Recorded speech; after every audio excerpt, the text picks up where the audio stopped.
करून विनम्र अभिवादन. आजचा विषय आहे स्वामी विवेकानंद. बोलायला सुरुवात करण्यापूर्वी माझ्या मनामध्ये एक प्रश्न सुरुवातीला जो निर्माण झालाय तो मी मुद्दामून मांडतो. स्वामीजींना जाऊन जवळजवळ आता 125 वर्ष पूर्ण होते. 1902 ला जगाचा निरोप त्यांनी घेतला. प्रश्न असा निर्माण होतो की 125 वर्षानंतर देखील स्वामी विवेकानंदांचं चरित्र आणि त्यांचे विचार अभ्यासावे याची नेमकी आवश्यकता काय? काय अशी नेमकी परिस्थिती असेल की आजच्याही काळामध्ये स्वामीजींचे विचार हे मार्गदर्शक ठरू शकतात? त्याच्या संदर्भातला मुद्दा आधी मांडतो आणि मग चरित्राच्या थेट गाभ्याकडे आपण वळू. मुद्दा म्हणून माहिती नसलेला एक संदर्भ मला आपल्या समोर ठेवायचा आहे. ज्यावेळी सोव्हिएत संघाचं विघटन झालं, त्यावेळेचा USSR, United states of Soviet Russia, Soviet union या नावाने तो ओळखला जायचा. जेव्हा त्याचं विघटन झालं तेव्हा शेवटचे राष्ट्राध्यक्ष होते मिखाईल गोर्बाचेव. रशिया म्हटल्यानंतर कम्युनिझम आपल्या डोळ्यासमोर सहज उभा राहतो. साम्यवाद, डावी विचारसरणी, धर्म ही आपुची गोळी असं म्हणणारी विचारसरणी. पण आश्चर्य वाटेल की मिखाईल गोर्बाचेव यांच्या त्यावेळच्या आर्थिक सल्लागारांनी रशियाची राजधानी म्हणजे त्यावेळी सुद्धा USSR ची राजधानी असलेल्या मॉस्कोमध्ये विवेकानंद सोसायटीची स्थापना केली होती. मी पुन्हा सांगतो, कोणी केली? मिखाईल गोर्बाचेव यांच्या सल्लागारांनी, आर्थिक सल्लागारांनी ती केली.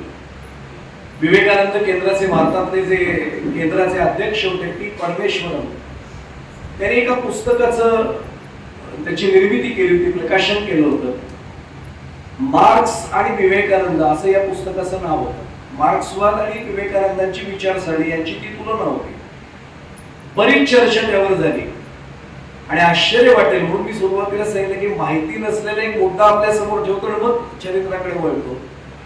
रशियामध्ये त्यावेळी प्रावदा नावाचं एक नियतकालिक म्हणजे पिरियॉडिकल, त्यांनी काय म्हणावं नेमकं स्वामीजींच्या बद्दल म्हणजे सर्वांना आपल्याला अभिमान वाटेल अशा स्वरूपाचं मॉस्को मधल्या एका नियतकालिकाने त्यावेळी म्हटलं की मार्क्सने माणसाच्या केलेल्या विचारांच्या पलीकडे स्वामी विवेकानंद यांनी केलेला मानवी जीवनाचा एवढा सूक्ष्म विचार गेल्या अनेक शतकांमध्ये झालेला आम्हाला जाणवत नाही.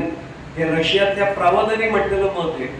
त्यांच्या या विचारांची मांडणी जगभरात सर्वत्र वैश्विक स्तरावर, ऑन ग्लोबल लेवल और ऑन युनिव्हर्सल लेवल, अगदी कम्युनिझम अस्तित्वात असलेल्या देशांमध्येही केली जाणे अत्यावश्यक आहे असं आम्हाला वाटतं. हे रशियातल्या प्रावदाचं मत आहे आणि म्हणूनच आम्ही मॉस्कोमध्ये आनंदाने विवेकानंद सोसायटीची स्थापना करतो. आता लक्षात येईल की आपला ऊर अभिमानाने भरून आला पाहिजे की अरे ज्या स्वामीजींचा आम्ही हिंदुत्वाची पताका परदेशात फडकवणारा असा एक योद्धा, संन्यासी योद्धा किंवा योद्धा संन्यासी अशी ज्यांची प्रतिमा आमच्या डोळ्यासमोर आहे, त्यांना रशियातला कम्युनिझम सुद्धा मानतो आणि ते उघडपणाने मान्य करतात. हा त्यातला एक महत्वाचा भाग आहे. आणखीन एका गोष्टीचा माहिती नसलेल्या मुद्दाम उल्लेख करतो. एक पुस्तक आहे, त्यामध्ये 19 मान्यवर व्यक्तींचे लेख त्याच्यामध्ये संकलित आहेत. म्हणजे ते संपादित पुस्तक आहे. त्यामध्ये अगदी अण्णा हजारे, महाराष्ट्रातले समाजसेवक तिथपासून ते रवींद्रनाथ टागोर असतील, गांधीजी असतील, सुभाषचंद्र बोस असतील, या सर्वांनी स्वामी विवेकानंदांच्या विचारसरणीचा आणि चरित्राचा आमच्यावर कसा प्रभाव पडलाय याचा आवर्जून उल्लेख त्या लेखांमध्ये केलाय. अण्णा हजारेंचं तर कदाचित आपल्याला माहिती असेल, सेना दलामध्ये होते, संरक्षण दलात होते. एक क्षण असा आला होता की आता जीवन संपवावं, आत्महत्या करावी आणि हे जीवन संपवावं अशा टोकाला ते गेले होते. आणि नेमका त्याच वेळी त्यांना स्वामी विवेकानंदांचा तो विचारांचा भाग डोळ्यासमोर आला आणि तिथून त्यांचं जीवन बदललं. त्यांनी आत्महत्येचा विचार तर सोडलाच, पण पूर्ण जीवन समाजाच्या सेवेला वाहिलं. नुसता विचार मनात आल्यानंतर सुद्धा स्वामी विवेकानंद जर एखाद्याचं जीवन बदलू शकत असतील तर स्वामीजींचं जीवन काय प्रेरणादायी असेल याचं आपण चिंतन सहज करू शकतो. म्हणून महत्वाचा भाग आहे. मला अत्यंत आनंद असा आहे, आज स्वतः डॉक्टरचे ते नाही आहेत, पण जे संयोजक आहेत त्यांना मी मुद्दामून वेगळ्या अर्थाने कृतज्ञता बोलून नमस्कार एवढ्यासाठी करणार आहे. पुरुषोत्तम मास म्हणजे अधिक मास, मंदिर भगवान शंकरांचं वार आहे सोमवार. स्वामी विवेकानंदांचा जन्मच मुळात भगवान शंकरांच्या कृपेने आणि आशीर्वादाने झालाय, त्यांच्या नवसाने झालाय. पुढे जाण्यापूर्वी सांगतो, स्वामी विवेकानंदांचा जन्म ज्या दिवशी झाला तो वार सुद्धा सोमवारच होता. आणि आज माझं व्याख्यान होतंय तोही वार नेमका सोमवारच आहे. काय सगळा संगम जोडून आला असेल. आणि मी खरं सांगू, माझं आणि डॉक्टरांचे जेव्हा काही चर्चा झाली होती त्या दिवशी सोमवारी स्वामी विवेकानंद ठेवा असा काही विषय नव्हता. त्यांना सोपवलं तर हे 4 विषय आपण घेऊया. कशी योजना कशी असेल विचार करा. नेमकं सोमवारच आज स्वामी विवेकानंदांसाठी का आला असेल. आता लक्षात येईल की ह्या सगळ्या गोष्टी अकल्पित आहेत, आपल्या सगळ्यांच्या कल्पनेच्या पलीकडच्या आहेत. हा एक सर्वात महत्वाचा भाग आहे.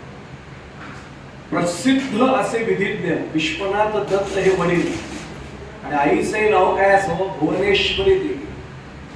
पुढे जाण्यापूर्वी सांगू, आपल्याला सर्वांना कल्पना आहे की नावात काय आहे असं नेहमी चर्चा केली जाते. पण शेक्सपियरने जरी म्हटलं असलं नावात काय आहे तरी त्या नावात बरंच काही आहे. जर मी आता इथे व्यासपीठावरनं म्हटलं नावात काय असं जॉर्ज बर्नार्ड शॉ म्हणाले, तुम्ही सगळे ज्ञानी आहात, तुम्ही पटकन म्हणाल बर्नार्ड शॉ नाही, शेक्सपियर. शेक्सपियर का, नावात काय आहे ना, नावात बरंच काही आहे. मी काय म्हटलं आपल्या सहज लक्षात आलं असेल. नेमकं विश्वनाथ दत्त, काशी विश्वनाथ म्हणजे पुन्हा भगवान शंकरांशी संबंध आहे. आणि पार्वती देवी या आदिशक्ती आहेत, आईचं नाव भुवनेश्वरी असावं. यांच्या पोटी जर भगवान शंकरांचा आशीर्वाद घेऊन सुपुत्र जन्माला आला असेल, आश्चर्य वाटण्याचं काहीच कारण नाही. 2 मुली होत्या, 2 कन्या होत्या. पण त्यावेळी काशी क्षेत्री राहणाऱ्या वयोवृद्ध आत्याच्या उपदेशानुसार भगवान शंकरांची उपासना भुवनेश्वरी देवींनी केली. मी पुढे जाण्यापूर्वी सांगू, विश्वनाथ दत्त अत्यंत सुप्रसिद्ध विधिज्ञ, कायदे तज्ञ. आई मात्र प्रचंड भक्तिभाव देवावर असलेली आणि आईने ही तपश्चर्या केली. हा नेहमीचा भाग आहे, आपल्याला सर्वांना कल्पना आहे. विशेषतः ज्या ज्या पुरुषांवर काही कार्यालय किंवा बाकीच्या काही जबाबदारी असतात त्यांच्या घरातला आध्यात्मिक भाग ही त्यांची अर्धांगिनी बरोबर सांभाळत असते. आपल्या सर्वांना माहिती आहे, घरातले सगळे कुळाचार ती लक्षात ठेवून माऊली सगळं सांभाळत असते. इथेही नेमकं तेच घडत होतं. विश्वनाथ दत्त स्वतः प्रचंड गडबडीचे म्हणजे सर्वात सुप्रसिद्ध असे वकील आणि भुवनेश्वरी देवी आई आध्यात्मिक सगळी बाजू सांभाळत होती. भुवनेश्वरी देवी गर्भवती असतानाच त्यांना भगवान शंकरांचा, साक्षात भगवान शंकरांचा दृष्टांत झाला स्वप्नामध्ये. आणि त्या दृष्टांतानंतर 12 जानेवारी 1863 रोजी नरेंद्राचा जन्म झाला. मगाशीच म्हटलं तो वार नेमका जन्माचा दिवस सोमवारच होता. म्हणजे कृपाशीर्वाद भगवान शंकरांचा जन्म झाला तोही नेमका सोमवारी.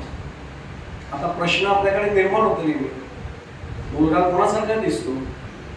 ते पुढे जाण्यापूर्वी सांगू, आमच्या वारकरी संप्रदायात आपल्या सर्वांना कल्पना आहे, चैतन्य महाराज देगलूरकर आपण नाव ऐकलंय.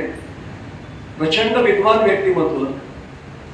फार गमतीत हा उल्लेख ते करतात. ते म्हणजे जेव्हा जेव्हा कुठल्याही घरामध्ये बाळ जन्माला येते तेव्हा हाच प्रश्न होतो बघा निर्माण, कोणासारखं दिसते बाळ. ते म्हणजे त्याला वाढवतं ते थोडासा, पण जन्माला आल्याने चर्चा सुरू होते. मग अनेकांचं मत असतं आईवर गेलाय, आईसारखं दिसतोय. निम्मी बाजू म्हणते नाही नाही वडिलांसारखं बघा नीट चेहरे पडते. ते म्हटले मला एकाने विचारलं, महाराज तुम्ही वारकरी कीर्तन करा, वारकरी प्रवचन करा, तुमचा काय अभ्यास आहे. ते म्हटले तुम्हाला मी सगळ्यांना श्रोत्यांना एक विद्या देऊ म्हटले. असं म्हणतात की कीर्तनकार प्रवचनकारांनी शिकवून जावं काहीतरी. मी तुम्हाला शिकवून जातो बाळ कोणासारखं दिसतं ते. जर उपस्थितांमध्ये आईच्या माहेरचे भरपूर असतील तर नेमकं म्हणा मुलगा आईवर गेलाय. ते म्हटले मसाला दुधाशिवाय बाहेर नाही पडणार तुम्ही. आणि लक्षात आलं आई एकटीच आहे, माहेरचं कोणी नाही. पण वडिलांच्या घरात ते सगळे एकच वाक्य कोणत्याच वापरायचं, वडिलांवर गेलाय मुलगा.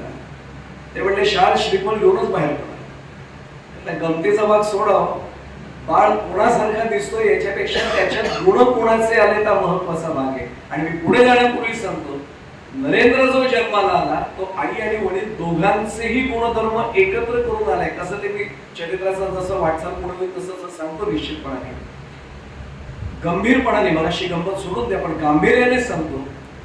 नरेंद्राचे आजोबा दुर्गादास, त्यांचं नावही दुर्गादास आहे. हा विषय निघाला म्हणून सांगतो.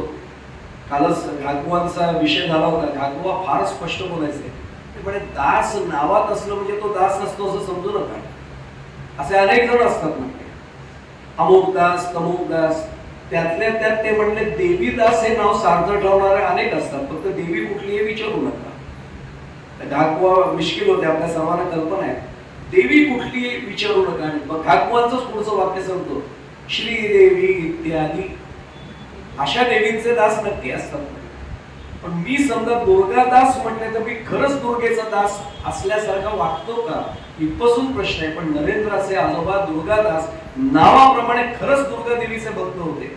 आणि दास म्हणजे मी बोलले की आपल्याला माहित नाही, तर 2 दिवसांमध्ये आपला विषय नाही झाला. दास या एका शब्दात गुरुजी 2 संस्कृत शब्द आहेत. त्याच्यामध्ये कसं विश्लेषण आहे बघा. दा यच्छती म्हणजे देणे, संस्कृत धातू आहे तो. दा यच्छती म्हणजे देणे. जो देतो तो दास आहे. पण काय देतो? स म्हणजे सर्वस्व देतो. जो सर्वस्व समर्पित करतो तोच दास असतो. बाकीचा सेवक असेल, नोकर असेल, चाकर असेल, दास नाही. दा यच्छती म्हणजे देणे आणि स म्हणजे सर्वस्व. सर्वस्व जो देतो तो दास आहे. आज मला त्याच्यावर फार बोलायला वेळ मिळणार नाही, कारण चरित्र खूप मोठं आहे. मग माझा दुसरा प्रश्न निर्माण होतो, किती काळ देतो? दास शब्दाला थोडं उलट फिरवा. सदा. सदा जो देत राहतो तो दास आहे. माझ्या सोयीने देतो तो दास नाही. भगवंता मी आलोच तो दर्शनाला, पण जरा माझी तब्येत नाही आजपर्यंत, दास नाही होऊ शकत. तापानी फणफण मी तुम्हाला पुढे जाण्यापूर्वी सांगू असते नाही जगात म्हणून मुद्दा म्हणून सांगतो. त्यांचं नाव घ्यायला मला आज संकोच नाही वाटणार. आम्ही त्यांना कडू मामा म्हणायचो. खंडू मामा कडू. आपल्याला अभिनव ज्ञान मंदिरमध्ये नाईक म्हणून ते सेवानिवृत्त झाले. 3 पर्यंत ताप लागोपाठ होता. काकड्याचा उत्सव सुरू होता गावात. गुरुजी तापाने फणफणलेल्या 3 ताप असतानाच्या अवस्थेत काका ते काकडा न चुकवता पहाटे उठून काकड्याला जायचे साळूक गावात. याला खऱ्या अर्थाने म्हणायचंय सदा. सर्वस्व देतोय पण सदा देतोय. हे दुर्गादास आजोबा प्रत्यक्ष नरेंद्रांचे. सुनिधींनी पटकन प्रश्न विचारला आईला, कोणासारखे दिसतात? आईने माझ्यासारखे किंवा वडिलांसारखे म्हटलंच नाही. आई पटकन म्हणली, आजोबा दुर्गादासांवर गेलाय हा मुलगा. आणि खरंच तसं घडलं. याचं कारण असं, संन्यास दीक्षा त्यांनी घेतली होती. त्यांचा संदर्भ घेतला दिन मुद्दा म्हणून. त्यावेळी त्याने एक आशीर्वाद दिला होता भुवनेश्वरी देवीने, की तुझ्या पोटी असा एक पुत्र जन्माला येईल. आणि त्यांनी जे वर्णन केलं होतं, विश्वास ठेवा, विश्वास ठेवा, तसाच्या तसा मुलगा हा जन्माला आलेला होता. संन्यस्त वृत्ती होती. मी नेहमी सांगतो नावात काय, आपण मगाशीच म्हटलं नावात बरंच काय. नरेंद्र नाव असलेले बरेच जण फार मोठ्या पदावर पोहोचले. तुमच्यापैकी काही जणांच्या चेहऱ्यावर वेगळं हास्य मला कळतंय. मी फार वेगळं सांगतोय. आचार्य नरेंद्र माहिती आहेत आपल्याला, कवी नरेंद्र माहिती आहेत. आचार्य नरेंद्र देव फार मोठे स्वातंत्र्य लढ्यामध्ये त्यांची गोष्ट करतोय. आपल्याला सर्वांना कल्पना आली. आणि आमचे नरेंद्र म्हणजे स्वामी विवेकानंद. नरेंद्र नाव काय माहित नाही, पण तो खरंच नरांचा इंद्र म्हणजे राजा असा होऊ शकतो. वडील विश्वनाथ दत्त हे त्यावेळी कोलकाता नाव नव्हतं, कलकत्ता नाव होतं. तिथल्या उच्च न्यायालयामध्ये अटर्नी पदावर काम करत होते. सामाजिक आणि धार्मिक बाबतीत पुरोगामित्व होतच. दयाळू स्वभावाचे होते. आणि आई भुवनेश्वरी देवी मगाशीच म्हटलं प्रचंड धार्मिकता. आणि त्यामुळे घडलं असतं की वडिलांची तार्किक बुद्धी, कारण वकील होते, आणि आईची धार्मिकता या दोहोंचा समन्वय नरेंद्रामध्ये झाला. त्यामुळे जेव्हा स्वामी रामकृष्ण परमहंसांची पुढे येईल तो प्रसंग भेट झाली, तेव्हा नरेंद्रामधली वडिलांकडनं आलेली तार्किकता ही टिकून होती. आणि आईकडनं भुवनेश्वरी देवींकडनं आलेली धार्मिकता, आध्यात्मिकता ही टिकून होती. हा सर्वात महत्वाचा भाग आहे. नरेंद्रनाथाला लहानपणापासूनच बऱ्याच काही गोष्टींची आवड निर्माण झाली. आपण त्याचा भाग पाहणारच होतो. परंतु जेवढा गूढ तो होता तेवढा तार्किक होता. त्यांच्याकडे गुडगुड्या त्यावेळीची पद्धत होती. आपल्या सर्वांना माहिती, गुडगुड्या मांडलेल्या होत्या. मोठमोठे प्रतिष्ठित लोक यायचे. पण वेगवेगळी आसन व्यवस्था होती. प्रत्येक आसन व्यवस्थेच्या तिथे गुडगुड्या होत्या. गुडगुड्या म्हणजे मी वर्णन करून मंदिरामध्ये सांगणं बरोबर नाही, आपल्याला सर्वांना कल्पना आहे. नरेंद्रांनी एकदा आईला प्रश्न विचारला, वडिलांना नाही विचारला, आईला विचारला, आई वेगवेगळ्या गुडगुड्या काय आहेत? ही आसन व्यवस्था वेगळी का? जुन्या काळची गोष्ट आहे, त्यामुळे लक्षात घ्या. आईने एवढंच सांगितलं, अरे त्या त्या जातीनुसार ती आसन व्यवस्था असते. ती लोक तिथे बसतात, त्यांच्यासाठी वेगळी गुडगुडी. नरेंद्राने लहानपणी आईला प्रश्न विचारला, आई तुम्हीच सगळी मोठी माणसं सांगता सर्व एकाच ईश्वराची लेकरं, पण त्यांच्यात उच्च निश्चिता आली कुठून, कुणी निर्माण केली होती? आई बिचारी धार्मिक होती, भाऊक होती, बोलली नाही काही. नरेंद्रने काय केलं असेल, चरित्रातला प्रसंग सांगतोय, तो पटकन लहान होता तरी धावत गेला, प्रत्येक गुडगुडी ते एक गुडगुडी अशी तोंडाला नोंदणी केली. आईला म्हटलं, आई आता सगळ्या जाती संपल्या, आता भेद कुठे शिल्लक नाही. काय लहानपणापासून म्हणजे समाज घडवण्याची मनोवृत्ती लहानपणापासून कशी दिसत होती इथपासून लक्षात येईल. अत्यंत लहान वयात दर्शनशास्त्र, 6 दर्शनशास्त्र ही फक्त आस्तिक दर्शनांचा उल्लेख करतोय. जैन दर्शन, बौद्ध दर्शन आणि चारवाक दर्शन ही नास्तिक मानली जातात, त्यांचा मी नाही भाग सांगत. आता इतिहास, समाजशास्त्र, कला या सगळ्या विषयांचा नरेंद्रला प्रचंड ओढा होता. वेद, उपनिषद, रामायण, महाभारत. समजा गुरुजी आले आणि त्याला कोणी सांगितलं की वेदांचा यांचा, लगेच त्यांच्याच पायाशी बसायचा, मला शिकवा ना. ही शिकण्याची जिज्ञास वृत्ती लहानपणापासून होती. वयाच्या 5व्या वर्षीपासून नरेंद्राचा खोडकरपणा वाढला. एकदा तर असं झालं की मुलांची खेळत होता आणि बेभान झाला. वस्तूंची फेकाफेक सुरू झाली. सगळे त्याला शांत करतात, नरेंद्र शांत हो, नरेंद्र शांत हो. शांतच होत नव्हता. आईने काय उपाय केला असेल की पुन्हा सांगतो, आज सोमवार आहे, भगवान शंकरांच्या मंदिरात नाही, भीमेश्वरांच्या मंदिरात आहे. 2 दाया धावत गेल्या त्याला आवरण्यासाठी, त्यांना हिसकावून दिलं आणि बेभान होऊन तो खेळायला लागला. आईने शेवटी घागर घेतली आणि शिवहर कैलासनाथ, शिवहर कैलासनाथ असं म्हटलं आणि घागर त्याच्या पूर्ण डोक्यावर होतली. इतका शांत झाला, हात जोडले. आई काय झालं तर काय, शंकरांची कसं असेल विचार करा. मग लक्षात येतं शिवतांडव काय असेल नेमकं. किती वेगळ्या स्वरूपाची नाळ भगवान शंकरांची जोडलेली होती हे लक्षात येईल. ऐटदार बग्गीतून फिरणं हे त्याचा छंद होता. विश्वनाथ दत्त श्रीमंतच होते. बग्गीचा अर्थ माहितीच आहे आपल्या सर्वांना. ज्यांनी त्यावेळी व्हीटी नाव होतं, व्हिक्टोरिया टर्मिनस, बाहेरची ती बग्गी पाहिली असेल अशी छतवाली, मुंबईतनं जाताना गंमत वाटायची. मला अजून आठवते, बाबांबरोबर आम्ही जेव्हा आजीकडे गिरगावला जायचो, मी बाबांना सांगायचो, बाबा टॅक्सीत वगैरे नको, आपण बग्गीतनं जाऊया. टॉकटिक टॉकटिक आवाज करत ते जायची ना बग्गी. ते ज्यांनी पाहिल्या अनुभव त्यांना कल्पना आहे. अगदी तो टॅक्सीमध्ये आले तर हे डबा, हे बाजू बाजू असं करत ते निघायचे, वाजवायला द्यायचे ते. हा अशाच पद्धतीने नाचत नसत त्या बग्गीतनं ऐटदार फेरी मारायचं लहानपणापासून सकाळच्या वेळी.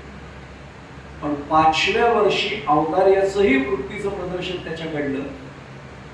भरजरी पोशाख होता वाढदिवसानिमित्त आणि एका गरीब मुलाने पटकन विचारलं, छान आहे रे, मला दे ना, घे ना म्हणलं.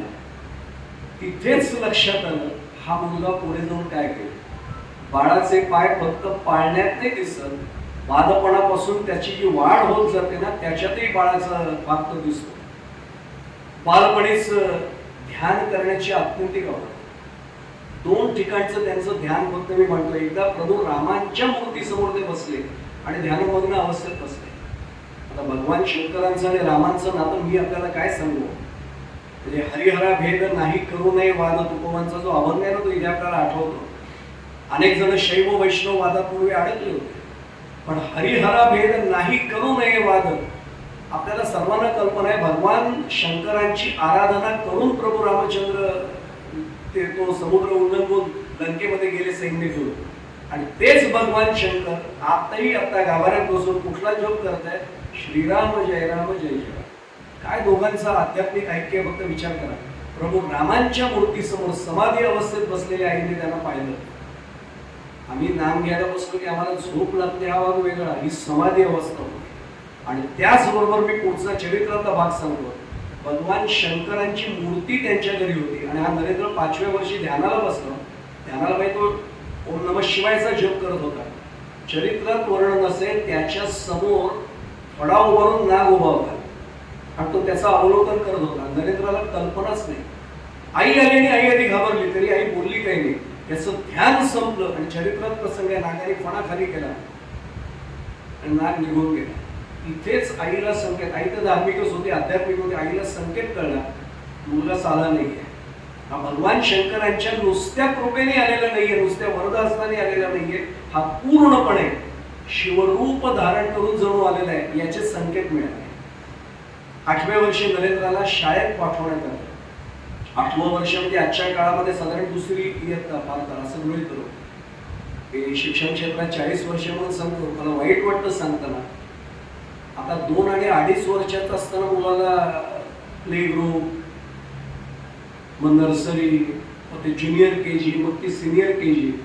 मुलाचं आयुष्याचं बालपणाचं आम्ही चोराडं करतोय. मी शिक्षण क्षेत्रात आहे, स्वतःबद्दल बोलू नये, पण मी अनेक कमिट्यांवर शिक्षण तज्ञ म्हणून कामही करण्याचं भाग्य अनुभवलंय. मी फार परखड मत मांडतो की ज्यांनी असं एवढ्या लहानपणापासून स्वतःचं बालपण उजवलं नव्हतं ते सगळे मोठे झाले. मी काय म्हणतो आपल्या सहज लक्षात येईल, 2 आणि 2.5 वर्ष त्याच्यावर बंधन. हा, आणि इतकं चुकीचं आम्ही करतो असतो विषय नाही तरी मी जाता जाता सांगून जातो. भाषाशास्त्र शिकण्याचं खरं म्हणजे त्याच्यात आमच्या शिक्षण क्षेत्रात एक कल्पना आहे की भाषा कशी शिकावी.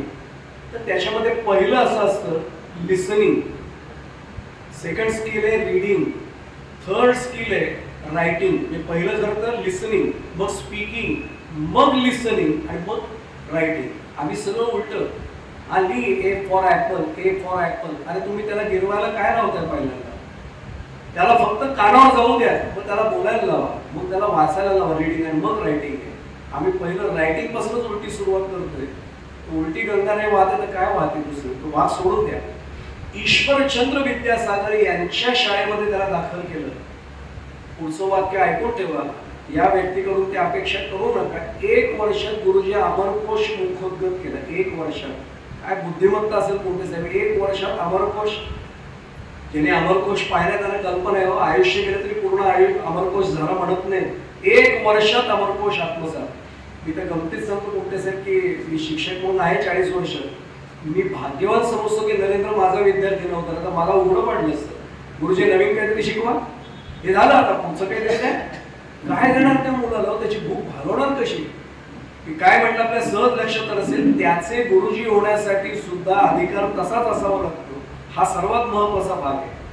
पुढे जाण्यापूर्वी सांगतो, त्याला शास्त्रीय संगीताची लहानपणापासून जाण होती. जाण म्हणतोय आणि बैठक तयार झाली होती. मी नाव घेऊन सांगतो, बेनी गुप्ता आणि अहमद खान या 2 गवयांकडनं त्यांनी शास्त्रशुद्ध संगीताचं शिक्षण घेतलं. म्हणून तर रामकृष्ण परमहंसांची त्यांची जी भेट झाली पहिली ती या संगीत माध्यमातून झाली. हाही भाग त्यातला महत्वाचा भाग आहे. ज्याने त्यांचं गाणं ऐकलं होतं त्यांचं वाक्य सांगतो की नरेंद्र गायला लागला की सामवेद ऐकतोय, सामवेदाचं श्रवण करतोय असा भास व्हायचा. काय याच्यापेक्षा अनुभूती असेल. सगळ्या प्रकारच्या कलांमध्ये, सगळ्या प्रकारच्या क्रीडा प्रकारांमध्ये नरेंद्र तरबेज झाला. कुस्ती आहे, बॉक्सिंग आहे, आश्चर्य वाटेल म्हणून योद्धा सांगण्याचे उगाच नाही म्हटलं, कोणी येईल तो प्रसंग. व्यायाम, खेळ सगळ्या प्रकारांमध्ये तज्ञ झाला. पण प्रत्येक खेळामध्ये चारित्र्य टिकवून खेळणं हे सर्वात महत्वाचं आहे. म्हणजे हल्लीच्या भाषेत सांगू, फसवणूक किंवा चिटिंग प्रकार नाही. जे असेल ते स्पष्ट. म्हणून अगदी स्पष्ट सांगायचं तर purity was the very backbone of the life of Swami Vivekananda. ही शुद्धता जी चारित्र्याची ही त्यांची सर्वात महत्वाचा भाग. जुनाट अंधश्रद्धा आणि जाती आधारित भेदभाव त्यांना मुळीच पसंत नव्हता. पण एवढे प्रश्न त्याच्या मनात निर्माण व्हायचे की त्या प्रश्नांची उत्तरं देता देता समोरच्याला नाकीनऊ व्हायचं. एक प्रसंग सांगतो मुद्दामून, त्यांच्या बाजूच्या वाड्यामध्ये ती मुलं खेळायला द्यायची सगळी. आणि तिथे एक खेळता खेळता मुलं दंगा करायची. झाड होतं, त्या झाडावर सगळे चढायचे आणि दंगामस्ती करायची. त्या मालकाने सगळ्या मुलांना भीती घालून दिली होती, या झाडावर कोणी चढू नका, ते ब्रह्मराक्षस आहे. सगळी मुलं तिथे सगळे गेल्यानंतर सगळे नरेंद्र त्याला मित्र नोरेन पण म्हणायचे. बिले हे त्याचं टोपण नाव, हेही सांगून ठेवतो. बिले त्याला म्हणायचं. खरं नाव पाळण्यातलं भिरेश्वर आहे बरं त्यांचं. आपण नरेंद्र ओळखतो पण भिरेश्वर नाव त्यांचं. हात धरला, बिले झाडावर जाऊ ना, तो ब्रह्मराक्षस आहे. हसला, तो म्हणला या झाडावर मला बघायचंच आहे म्हणला ब्रह्मराक्षस. आणि त्या झाडावर तो चढला आणि वरती म्हणला, ए कुठे रे ब्रह्मराक्षस, भेटायला आलोय. तो मालक खाली आला. तो म्हणला, अरे यारी जर भीती मोठी मुलांची तर सगळी इथं दंगामस्ती करतील. अरे खाली उतर, ब्रह्मराक्षस आहे, त्यालाच भेटायला आलोय म्हटलं. शेवटी त्यांनी सांगितलं, उतर बाबा खाली, सांगतो तुला. ते म्हटले ब्रह्मराक्षस वगैरे काही नाही, मुलांनी तुम्ही चढू नये, दंगामस्ती करू नये म्हणून सांगितलं. अरे बाकीच्या मुलांना सांगितलं. लक्षात आलं, कुणीतरी सांगितलं. स्वतःची बुद्धी वापरा हा मुलांना लहानपणी त्यांनी दिलेला संस्कार हा सर्वात महत्वाचा. मी पुढे जाण्यापूर्वी सांगतो, आई वडिलांबरोबर एक नाटक पाहायला गेले होते. नाटक रंगात आलं होतं. सिनेमात घडावा असा प्रसंग बरं का. त्यातला जो एक मुख्य नट होता ना, पौराणिक नाटक पण मुख्य नट होता, त्याच्यावर एक जप्तीचं वॉरंट आलं आणि कोर्टाचा बेलीफ ते वॉरंट बजावला. त्याला शोधत शोधत तिथे आले. त्याला लक्षात आलं हाच कोण आहे. दरडावून त्यांनी वरती प्रवेश केला. बेलीफ कोर्टाचा. कोण घाबरणार त्याला. सगळे सांगतात नाटक संपू द्या, तुम्ही ना काय अक्कल शिकव. व्यासपीठावर गेला. त्याला सांगितलं वॉरंट आहे तुझं. नाटक बंद. सगळे श्रोते शांत बसले. एकच आवाज आला. तो लहान मुलाचा आवाज होता. हे बेलीफ, पैसे काढून तिकीट काढून आलेलो आहे, नाटक पूर्ण होत आहेत. तुला अटक करायची तर नंतर कर किंवा आधी कर, आता आमचं नाटक सुरू राहू देत. काय म्हणताय मंडळी. आता सगळ्यांना जोर आला. सगळे म्हणले बरोबर आहे, नाटक होत आहेत. नाटक पूर्ण झालं आणि मग बेलीफला बसवलं त्यांनी. नरेंद्राच्या लहान वयातलं हे सामर्थ्य लक्षात घ्या. निर्भयता पण तार्किक बुद्धीने प्रतिवाद करणं ही दोन कौशल्य त्याची त्याही ठिकाणी दिसली. हा त्याचा महत्वाचा भाग आहे. उत्तम पोहणं त्याचा अनुभव नंतर आलाच. आपल्याला माहिती आहे स्वामी विवेकानंद स्मारक ज्याला आपण म्हणतो, शिला स्मारक, तिथे बोलीन मी त्यामध्ये. होडी उत्तम बोलवायचे, घोडेस्वारी ज्याला आपण म्हणतो अश्वारोहण उत्तम करायचे, लाठी युद्ध सगळ्या बाबतीत ते तज्ञ. घरी शिक्षणाला देखील विश्वनाथ दत्तांनी सुरुवात केली होती. सगळं त्यांना सांगायला सुरुवात केली होती. आश्चर्य वाटेल, जनरल असेंब्लीज इन्स्टिट्यूशन मध्ये जेव्हा त्यांनी उच्च शिक्षणासाठी प्रवेश घेतला, तर्कशास्त्र म्हणजे लॉजिक, तर मुळात तर्कबुद्धी होतीच. पाश्चात्य तत्वज्ञान, युरोपचा इतिहास यांचा अभ्यास झाला आणि 1881 मध्ये फाईन आर्टची आणि 1884 मध्ये त्यावेळेची BA ची परीक्षा ते पास झाले. त्यावेळेचं BA म्हटल्यानंतर मी मुद्दाम त्यावेळेचा असा उल्लेख करतो एवढ्यासाठी, जी जुन्या काळची मंडळी त्यांना कल्पना आहे. माझे वडील सुद्धा मॅट्रिक होते फक्त, पण माझ्या वडिलांचं आजही इंग्रजी आणि मराठीतलं लेखन आजही आमच्याकडे घरी आम्ही थक्क होतो. आजच्या SSC झालेल्या सोडून द्या, BA मराठी झालेल्या मुलाला सांगा फक्त की जरा लिहून दाखव. ते शुद्ध लेखन तर सोडून द्यावं, त्याच्याशी आता शिक्षकांचाही अनेक संपर्क तुटत चाललाय. सोडून द्या तो विषय, तो फार वादाचा विषय व्हायला. पण बाकी व्यक्त होणं ज्याला म्हणतो, एक्सप्रेस करणं स्वतःला, राहिलं नाही. स्वामीजी तिथेही तज्ञ झाले होते. हा त्यातला महत्वाचा भाग. आपण सगळे जाणकार म्हणून मी मुद्दामूनच नावं सांगतो, उद्धृत करतोय. डेव्हिड ह्यूम, इमॅन्युअल कांट हे सगळे आमच्या फिलॉसॉफीतले दिग्गज सगळे. Gottlieb, Fichte Baruch, Spinoza, George Hegel, Arthur Schopenhauer, Auguste Comte, Herbert Spencer यांचे तर ते प्रेमातच पडले होते. जॉन स्टुअर्ट मिल, चार्ल्स डार्विनची थिअरी ऑफ इव्होल्यूशन सर्वांनाच माहिती आहे, त्यांचा उत्क्रांतीवाद. या सर्वांच्या लेखनाचा अत्यंत सखोल अभ्यास नरेंद्रांनी करून झाला होता. हर्बर्ट स्पेन्सरच्या उत्क्रांतीवादाने, म्हणजे चार्ल्स डार्विनच्या उत्क्रांतीवादापेक्षा हर्बर्ट स्पेन्सरच्या त्या थिअरीमुळे, सिद्धांतामुळे ते अधिक प्रभावित झाले. आणि त्यासाठीच त्यांनी गुरुदास चट्टोपाध्याय या प्रकाशकासाठी एका पुस्तकाचा इंग्रजीतून बंगालीत अनुवादही केला. आता लक्षात आलं असेल, स्वतः स्पेन्सर यांना भेटायला नरेंद्र गेला, त्यांच्याशी चर्चा केली आणि मग पुढचं सगळं पाश्चात्य तत्वज्ञानाचा अभ्यास त्यांचा सुरू झाला. डॉक्टर विल्यम हसी जे प्राचार्य होते, त्यांनी केलेलं वाक्य मुद्दाम आपल्यासमोर उद्धृत करतो.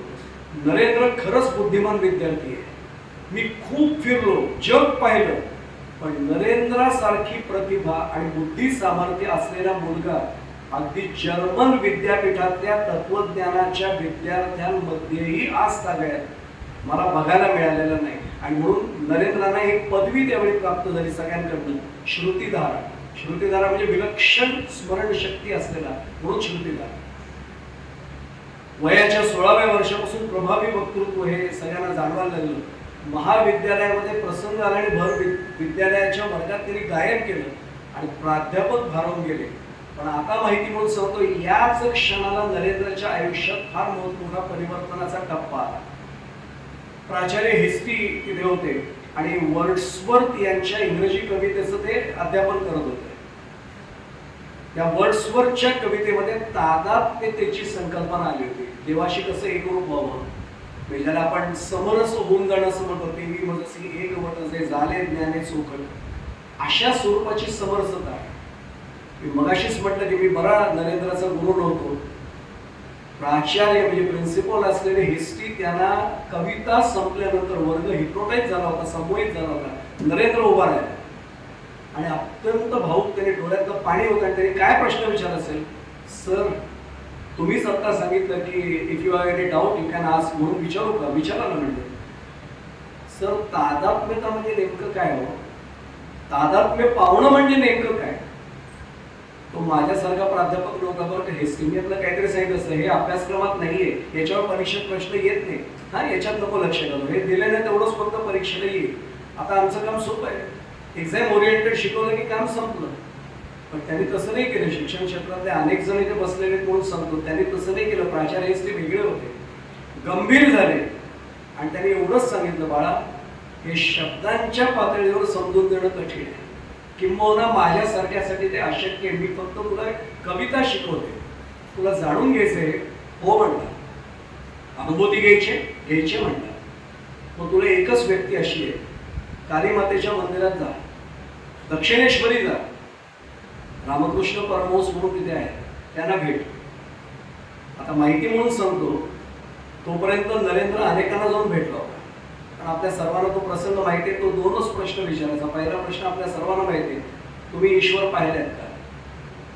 बरेचसे म्हणायचे नाही. चुकून जर कोणी म्हटलं हो पाहिलाय, मला दाखवाल का? आता अडचण येते ना. हो म्हणायचं तरी पंचायत, नाही म्हणायचं तरी पंचायत. बरेचसे नाही म्हणूनच मोकळे व्हायचे, निघून जायचं. यांनी विचार केला, एवढे मोठमोठे विद्वान आतापर्यंत भेटले, ज्यांना विचारलं तुम्ही ईश्वर पाहिलाय का? नाही म्हणताय. ज्यांनी हो म्हटलं त्यांना विचारलं तुम्ही मला दाखवाल का? नाही म्हणताय. शक्य नाही, असं असं असं कसं शक्य आहे? ईश्वर काय एवढा सोपा आहे का? असं सांगायचे. त्यांनी विचार केला नरेंद्रचा, तोपर्यंत तार्किक बुद्धी. अरे विद्वान लोकांना सांगता येत नाही, हा पुजारी काय सांगणार म्हणजे मला? म्हणून केले नाही. आणि पुढे तुम्हाला उल्लेख करून सांगेन, त्यांनी हे कबूल केलंय आपल्या स्वतःचं बनवलं की मी मोठा आयुष्याचा काळ वाया घालवला, मी गेलो नाही. पुढे जाण्यापूर्वी सांगतो, नरेंद्र असतानाची जी त्यांची आयुष्यातली वाटचाल होती आपल्याला तिथेही शिकायला मिळतं. अनेकदा आपणच आपल्या संकल्पना स्पष्ट करतो, यांना काय समजणार आहे, यांच्यात काय आहे, आणि मग आपण मुक्तो त्या ज्ञानाला. नरेंद्रने हे स्वतःहून कबूल केलं, गेला नाही तो. पण पुढे जाण्यापूर्वी सांगतो की नेमकं एक प्रसंग असा घडला की गाण्याचा कार्यक्रम होता आणि त्याला रामकृष्ण परमहंस समोर होते. आणि त्या गाण्याच्या कार्यक्रमात गायनाला साथ संगत करणारा जो संवादिनी वादक होता तो नेमका आला नाही. रात्तासाहेब नरेंद्राचं गाण्याचं ज्ञान अफाट होतं, गायन क्षेत्रात कला अफाट होती, पेटी उत्तम वाजवायचा. एकाला माहित होतं, त्याने सांगितलं नरेंद्र अरे संवादिनी वादक आले नाही, बसतो म्हणलं. त्यात काय म्हणलं, परंतु काय आमच्यासारख्या बिदारीवर काम करणारे नव्हते, आनंदासाठी काम करणारे होते. मी तर नेहमी सांगतो की आम्हाला विचारलं की आम्ही विचारतो बिदारी किती आहे. ते डायरेक्ट आले, बसले स्टेजवर. त्यांना माहित पण नाही की ज्यांना भेटायला सांगितले हिस्ट्रीनी, प्राचार्य हिस्ट्रीनी, ते समोर बसले, माहितीच नाही. आणि हार्मोनियमवर हात ठेवला तरी त्या संवादीला बोट ठेवली आणि रामकृष्ण परमहंसांचं पटकन लक्ष याच्या चेहऱ्याकडे गेलं आणि त्यांच्या डोळ्यात टचकन पाणी आलं. अरे हा तर नारायण. नारायण म्हणजे ज्याचा ध्यास आपण इथे ठेवला तो आहे. बोलले काही नाही, पण इतकं झालं. कार्यक्रम संपला आणि जवळ बोलवलं, उत्तम कला आहे तुझ्या हातात, ये एकदा भेटायला दक्षिणेश्वर. त्याने विचारलं एकाला, कोण येते? रामकृष्ण परमहंस. एकदम लक्षात आले, प्राचार्य हिस्ट्री यांनाच भेटायला म्हणले का? पोशाख पाहिला, ठीक आहे येईन कधीतरी. कारे बोललासी वनलिया रंगा, ऊस डोंगा परे रस नव्हे डोंगा. आधी आम्हाला सांगितलं बरं का, पाश्चात्याने नंतर सांगितले डोंट जज a book by it's cover, हे नंतर आलंय. पण काय बोललासी वनलिया रंगा हा बोलला, यांना काय समजणार आहे? यांना भेटायला सांगितले प्राचार्य हिस्ट्रीनी, जाऊ नंतर कधीतरी. इथेही गेलं आणि आता लक्षात येईल की पुजाऱ्याकडे हे उत्तर कसं असेल, पुजाऱ्याकडे हे उत्तर कसं असेल. नंतर त्यांनी मी मगाशी म्हटलं ना, त्यांनी 1901 मध्ये, 1902 ला त्यांनी देह ठेवला. 1901 मध्ये त्यांनी पेरुमल नावाचे आपले एक त्यांचे परिचित होते, त्याला पत्र लिहिलेले, अनेक पत्र उपलब्ध आहेत बरं का पेरुमल यांना लिहिलेले.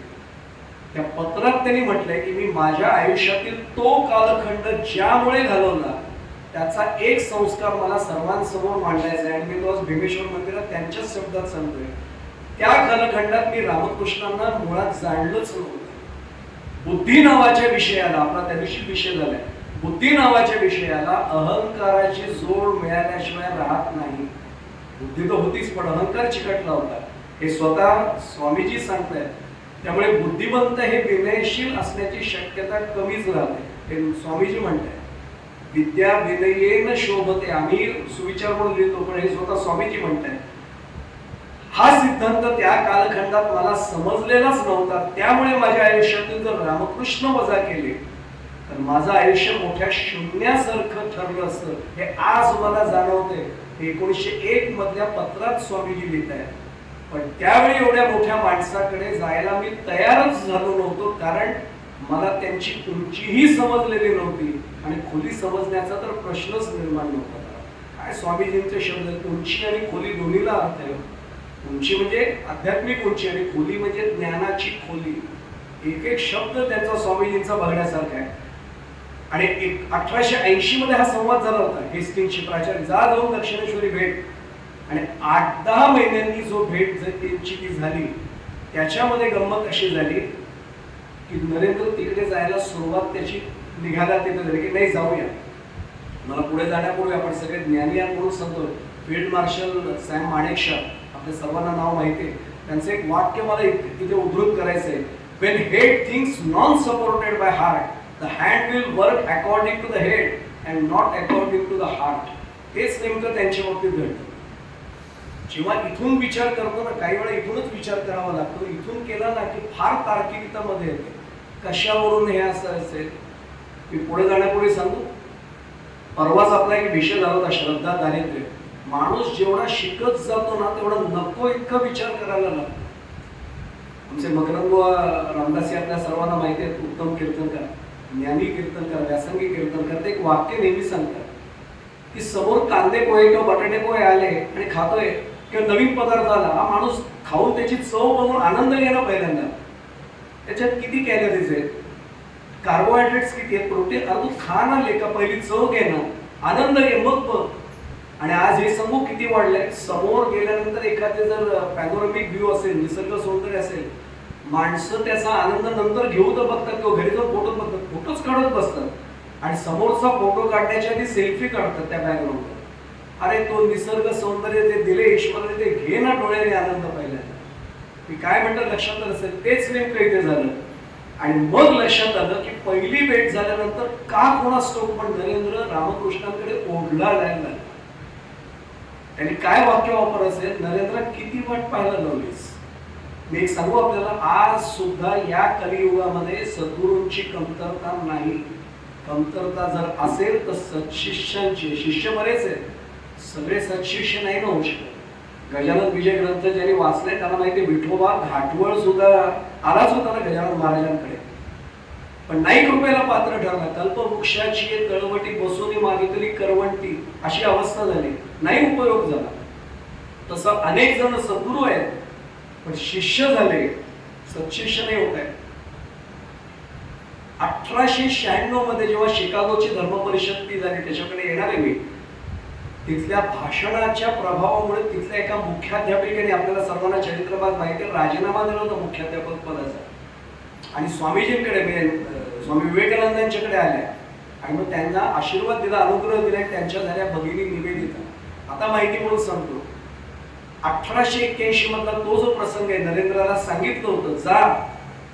रामकृष्ण सुद्धा सांगतात ये दक्षिणेश्वरी भेटायला, तरी सुद्धा गेलेले. त्याबद्दल ते भगिनी निवेदितांना उपदेश करतात, तो माझ्यासारख्या जडजीवासाठी आहे की आपल्याला कोणाकडून काय मिळेल याविषयी म्हणून साशंक ठेवायचं नसतं.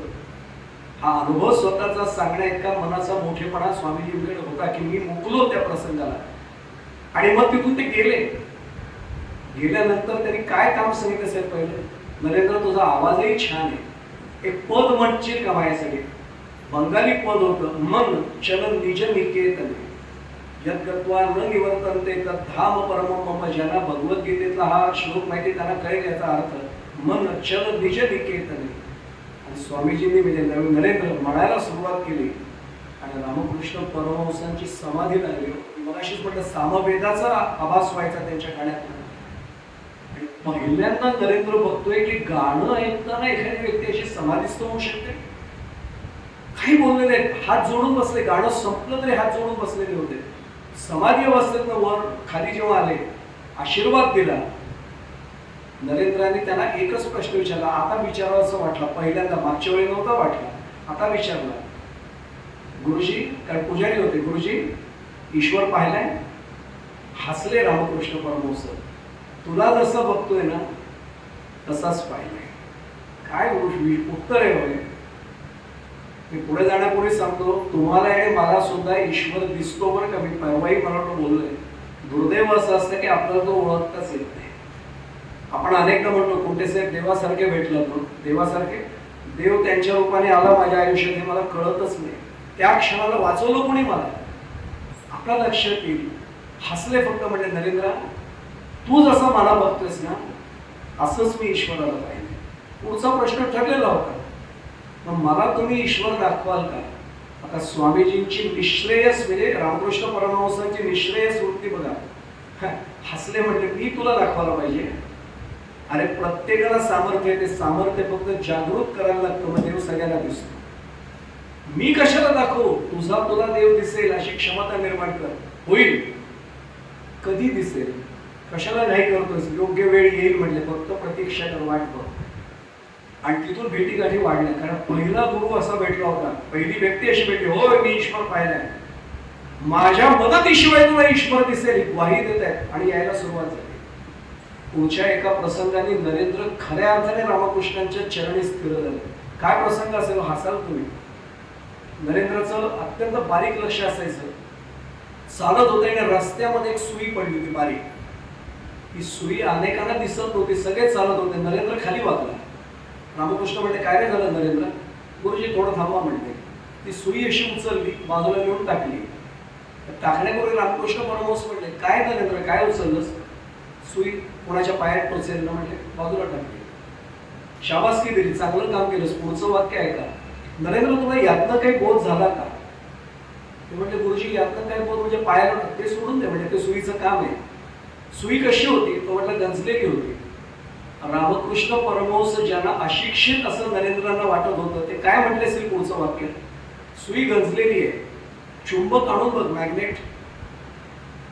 गंजलेला लोखंडी पदार्थ चुंबकाकडे आकर्षित होत नाही हे लक्षात ठेव म्हणते. एवढंच वाक्य बोलले. नरेंद्र खोलीवर आला आणि विचार करायला लागला, गुरुजी काय म्हणाले? गंज लागलेलं लोखंड चुंबकाकडे आकर्षलं जात नाही. आणि नंतर लक्षात आलं, माझ्या बुद्धीला अहंकाराचा गंज लागलाय. गुरुजी म्हणाले, घाई कशाला करतोयस? थांब, योग्य वेळ आली की. योग्य वेळ याचा अर्थ बुद्धीला लागलेला अहंकाराचा गंज मला काढायचा आहे, मग मला देवा. नरेंद्र म्हणून त्यांना कळलं, रोहित बुवाला कळलंच नसतं आयुष्यभर.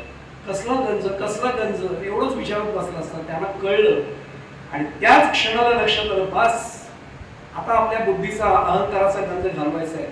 तरी सुद्धा चिकित्सक वृत्ती संपली नव्हती. अनेक शिष्यांनी सांगितलं, गुरुजींना कसलाही मोह नाही बरं का. नरेंद्रांनी तोही प्रसंग करून बघितलं बरं का. उशीखाली किंवा चादरीखाली म्हणा नाणं ठेवून पाहिले त्यावेळेस. आणि रामकृष्ण परमहंस त्या बसले तिथे, फक्त नाणं तिकडे होतं पण पटकन उठले. इथे काहीतरी आहे म्हणते, काढा झटका दे. यांनीच ठेवलं होतं, उचललं नाणं, बस आता झोपतो म्हटलं.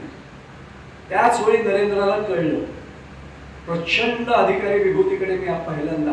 आणि मग तिथून खऱ्या अर्थाने ज्याला घट्ट वीण जुळणं म्हणतो, ती घट्ट वीण जुळली. आणि मग लक्षात आलं की आतापर्यंत ज्याच्या शोधात होतो तो शोध आता संपला. माझे गुरु मला मिळाले. आत्मज्ञान झाल्यानंतर आपल्याला समर्थांचं सुद्धा माहिती आहे सगळ्यांना की म्हणून गुरुसी भजावे, जसं तुकाराम महाराज सुद्धा म्हणाले, एकदा गुरूंना मानल्यानंतर अविचारेण तत्कार्य असं झालं पाहिजे. विचार नाही करायचा, नाही असं का केलं तसं का केलं. आपल्याला कल्पना आहे सगळ्यांना, कल्याण स्वामींनी कधी विचार नाही केला. कल्याणा छाटी उडाली म्हटल्यानंतर कल्याण स्वामींनी उडी मारली होती. ते गळू झाल्याचं आपल्याला प्रसंग माहिती येतो, तो आंबाच होता. बाकीचे सगळे मागे हटले, कल्याण स्वामी पुढे झाले. अविचारेण तत्कार्य, गुरुजींनी सांगितलं कार्य संपला विषय. हे आता कळलं. आणि पुढची गंमत अशी झाली, नरेंद्राला जाणवायला लागला जेव्हा अनुग्रह झाला तेव्हा, की अरे आता विचारायला काहीच लागत नाही, गुरुजी सांगतही काही नाही, पण आपोआप प्रश्नांची उत्तर मिळाले. आणि मग त्याचा अर्थ कळला गुरोस्तु मौनम व्याख्यानम शिष्यास्तु छिन्न संशय. सगळं प्रश्न आता संपला. शिक्षकेपेक्षा अनेक जण इथे म्हणून सांगतो, शिकवणं असं ज्याला खरं म्हणतात ना, ती प्रक्रिया नाही. हे माझं शिक्षण क्षेत्रात 40 वर्षानंतरचं ठाम मत आहे. शिक्षकाने असं वागलं पाहिजे की तो समोरचा विद्यार्थी आपोआप शिकत गेला पाहिजे. त्याला शिकवा ही प्रक्रिया नाहीये. त्याला वातावरण तुम्ही असं निर्माण करा की तो शिकत गेला पाहिजे. उदाहरण सांगतो एका गोष्टीने. मी नेहमी शिक्षकांना सांगतो की मुलांना काय करायचं असतं ते म्हणतात समजावून द्यायचं. म्हणजे आपलं ज्ञान समजावून द्यायचं. हो म्हणतात. म्हटलं म्हणजे काय? ते म्हणतात सोपं करून द्यायचं, स्पष्ट करून द्यायचं. म्हटलं हा शब्द नीट बघा. सम जाऊन द्यायचं. शिक्षक या पातळीला आहेत कारण तो ज्ञान संपादित करून आलाय. विद्यार्थी त्या पातळीला आहेत, त्यांच्या सम जाऊन द्यायचं. नाही तर शिक्षक काय करतात माहिती एक चूक, अरे एवढं समजत नाही का बावळट कुठला? अरे तो बावळट आहे म्हणून तो तुझा विद्यार्थी बसलाय समोर. त्याला बावळट काय म्हणतो? शिकव त्याला. आता लक्षात आलं असेल ही प्रक्रिया सगळी सुरू झाली.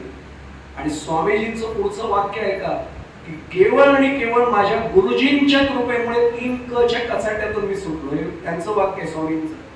कामिनी, कांचन आणि कीर्ती तिघांपासून मी सुटलो आणि ती सगळी गुरुजींची कृपा. त्या प्रसंगात येईल नंतर. पुढे जाण्यापूर्वी मुद्दामून सांगतो, रामकृष्ण परमहंस नरेंद्रांना घडवता घडवता काही वेळा कठोरही वागायचे.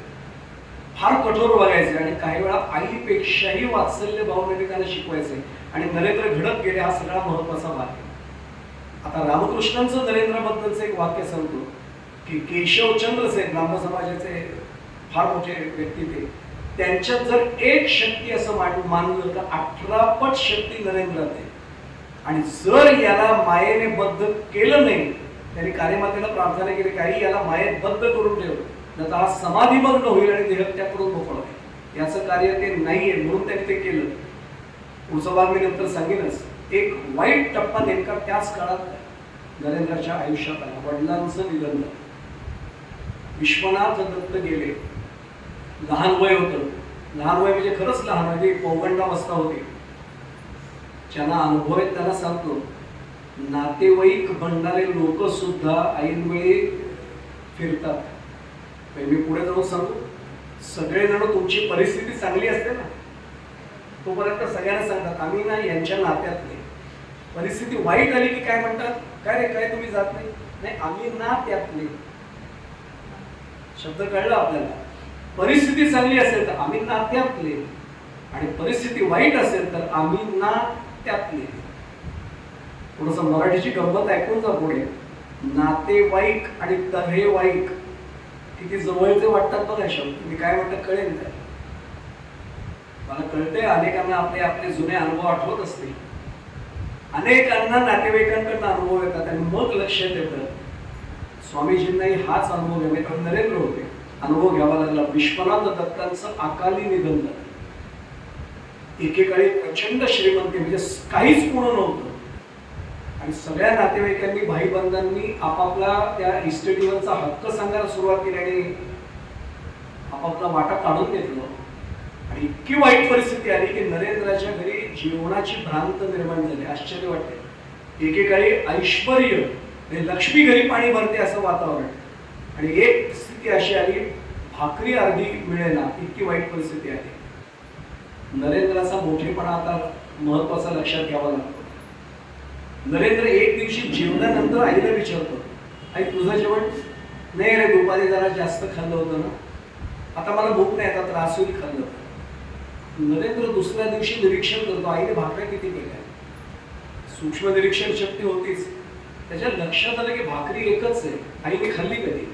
पीठ तर घरामध्ये एवढं शिल्लक आहे, 2 भाकऱ्या करेल कशी? करायचा काय तो? दुसऱ्या दिवशीपासून त्यांनी अभ्यासाला मी जरा मित्राकडे जातो आई जरा हो म्हणायची, कारण गुणवत्ता यादीतलाच विद्यार्थी.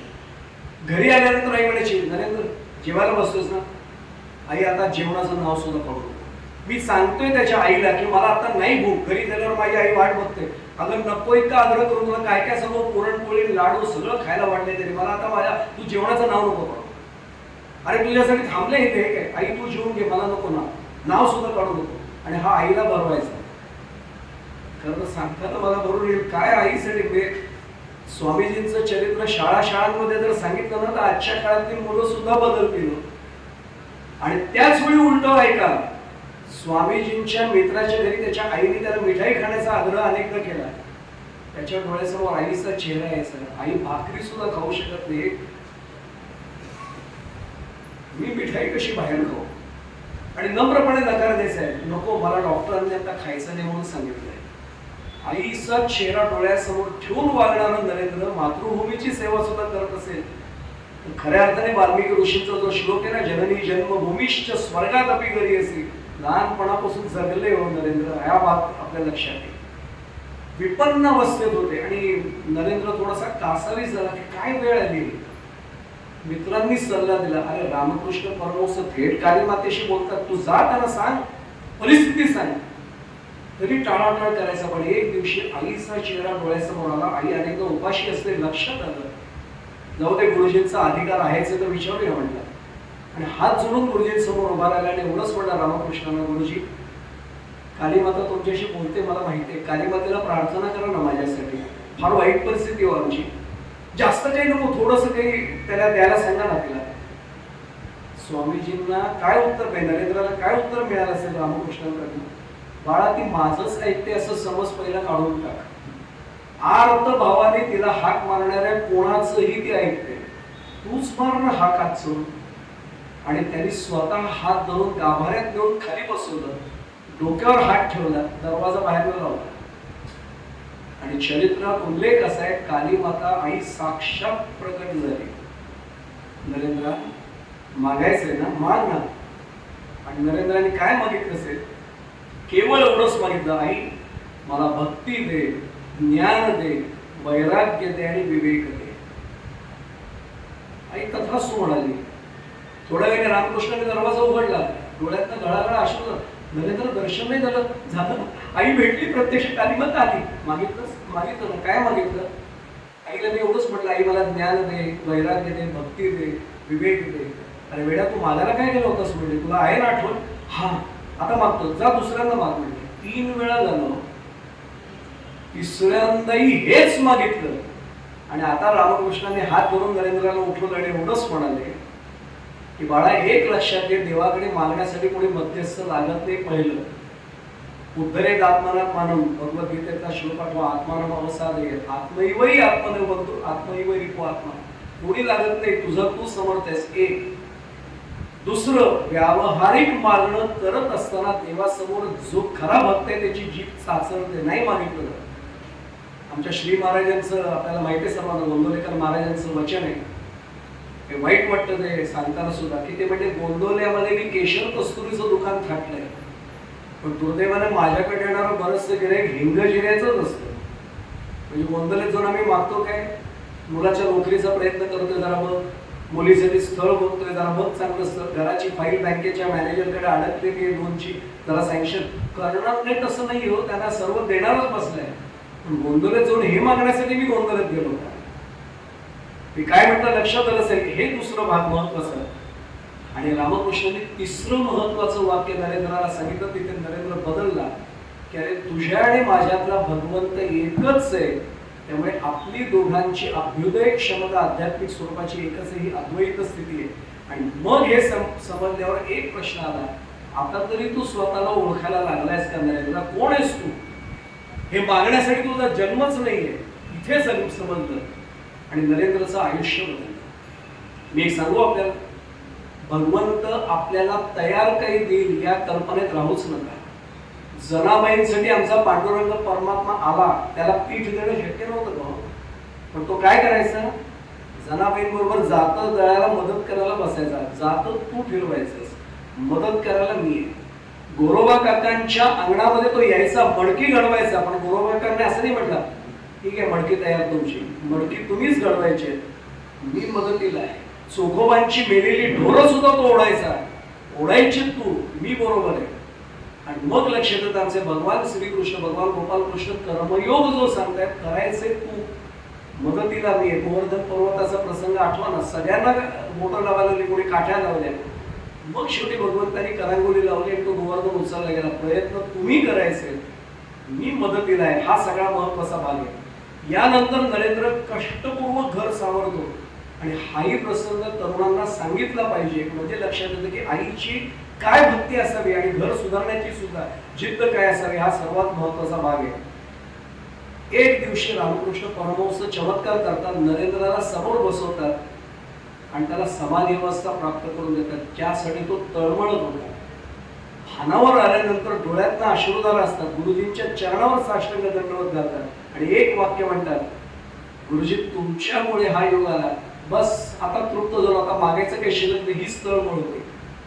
रामकृष्ण परमहंस पहिल्यांदा त्याच्यावर चिडतात, क्षणभर सुद्धा माझ्या समोर उभा राहू नकोस.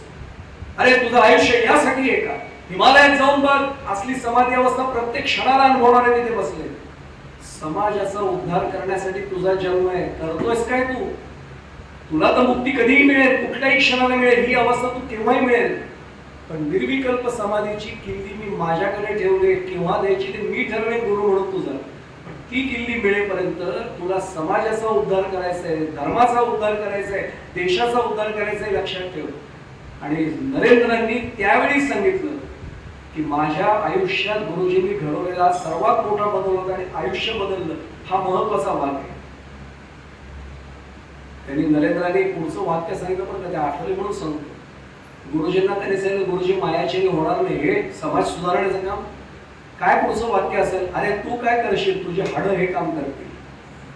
दधीची ऋषी आठवा, माहिती आपल्याला सर्वांना, दधीची ऋषीने स्वतःच्या अस्थी दिल्या. अरे तुझे हाडं हे काम करतील, तुझा जन्म त्यासाठी. आता लक्षात येईल. मग नरेंद्र गुरुजींचे पाय धरतो, सांगतो की याच्या पुढे हा विचार नाही करणार, वैयक्तिक समाधी नंतर बघेन, आणि समाजाचा उद्धार हा माझ्यासाठी महत्वाचा भाग आहे. हा सगळा कालखंड होता 1881 ते 1886, 5 वर्षाचा कालखंड. आता लक्षात येईल की देश भ्रमणाचा आदेश आला आणि नरेंद्र देश फिरण्यासाठी, भारत भ्रमणासाठी बाहेर पडला. 1886 ते 1892 या काळात 6 वर्षात त्यांनी पूर्ण भारत देश फिरून पाहिला. सर्वांची भेट घे, गुरूंचा आदेश तो पाळला. फार एका चांगल्या कवीचं मला उद्धृत करायचं करावंसं वाटतं म्हणून सांगतो. काय दिसलं त्यांना समाजाची अवस्था?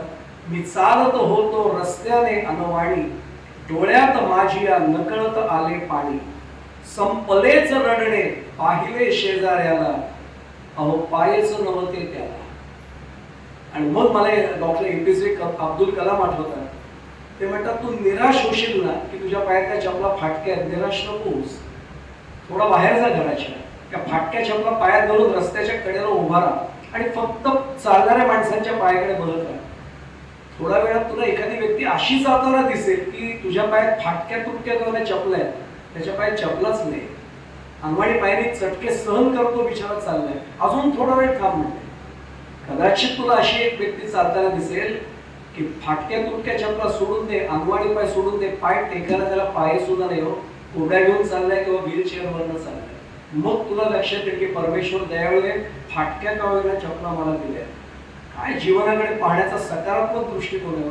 आम्ही जे मिळेल त्यात समाधानीच नसतो. 1 रूम किचन मिळाला की आम्हाला वाटतं निदान 1 BHK हवा, 1 BHK मिळालं की 2 BHK, 2 BHK किती मग वाटतं बंगलाच हवा, रो हाऊस नको, असा आलिशान हवेली हवी. केव्हा आम्ही समाधानी होऊ? आता लक्षात येईल, समाधान हे मागण्यावर आहे. हा संस्कार त्यांच्यावर झाला आणि ही विशाल संकल्पना सगळी घडली आणि हीच संकल्पना पुढे याच्यात शिकागोच्या धर्म परिषदेत मांडली गेली. आता गुरुजींनी एक चमत्कार केला आणि त्याला पहिल्यांदा निर्विकल्प समाधीचा अनुभव दिला आणि आता सांगितलं, ही किल्ली मी तुझ्याकडे सुपूर्द करतो, योग्य वेळ येईल तेव्हा आता तू वापरशील, विवेक तुझ्याकडे आलाय, आता ही किल्ली मी तुझ्याकडे सोपवतो, कारण आता मी या जगात फार थांबणार नाही. त्याच काळात घशाच्या कर्करोगाची रामकृष्ण परमहंसांना बाधा झाली. काही वेळा वाईट वाटतं सांगताना, आपण वेगवेगळ्या व्यसनांमुळे कर्करोग झाला असं सांगतो.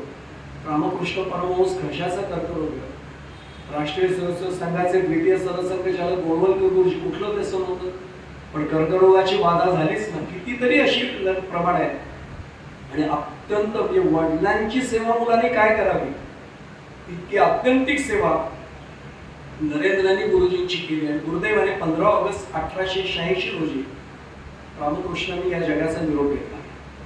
जाण्यापूर्वी आदेश दिला होता की आता तू इथे थांबायचं नाहीस, आता देशासाठी, स्वतःचं पूर्ण जीवन देशासाठी समर्पित कर आणि मग पोरबंदर पासून त्यांच्या प्रवासाला स्वामीजींच्या सुरुवात झाली. इथून त्यांचा विलक्षण टप्पा आता पुढचा खरा सुरू आहे, ज्याची आपल्याला फार उत्सुकता आहे.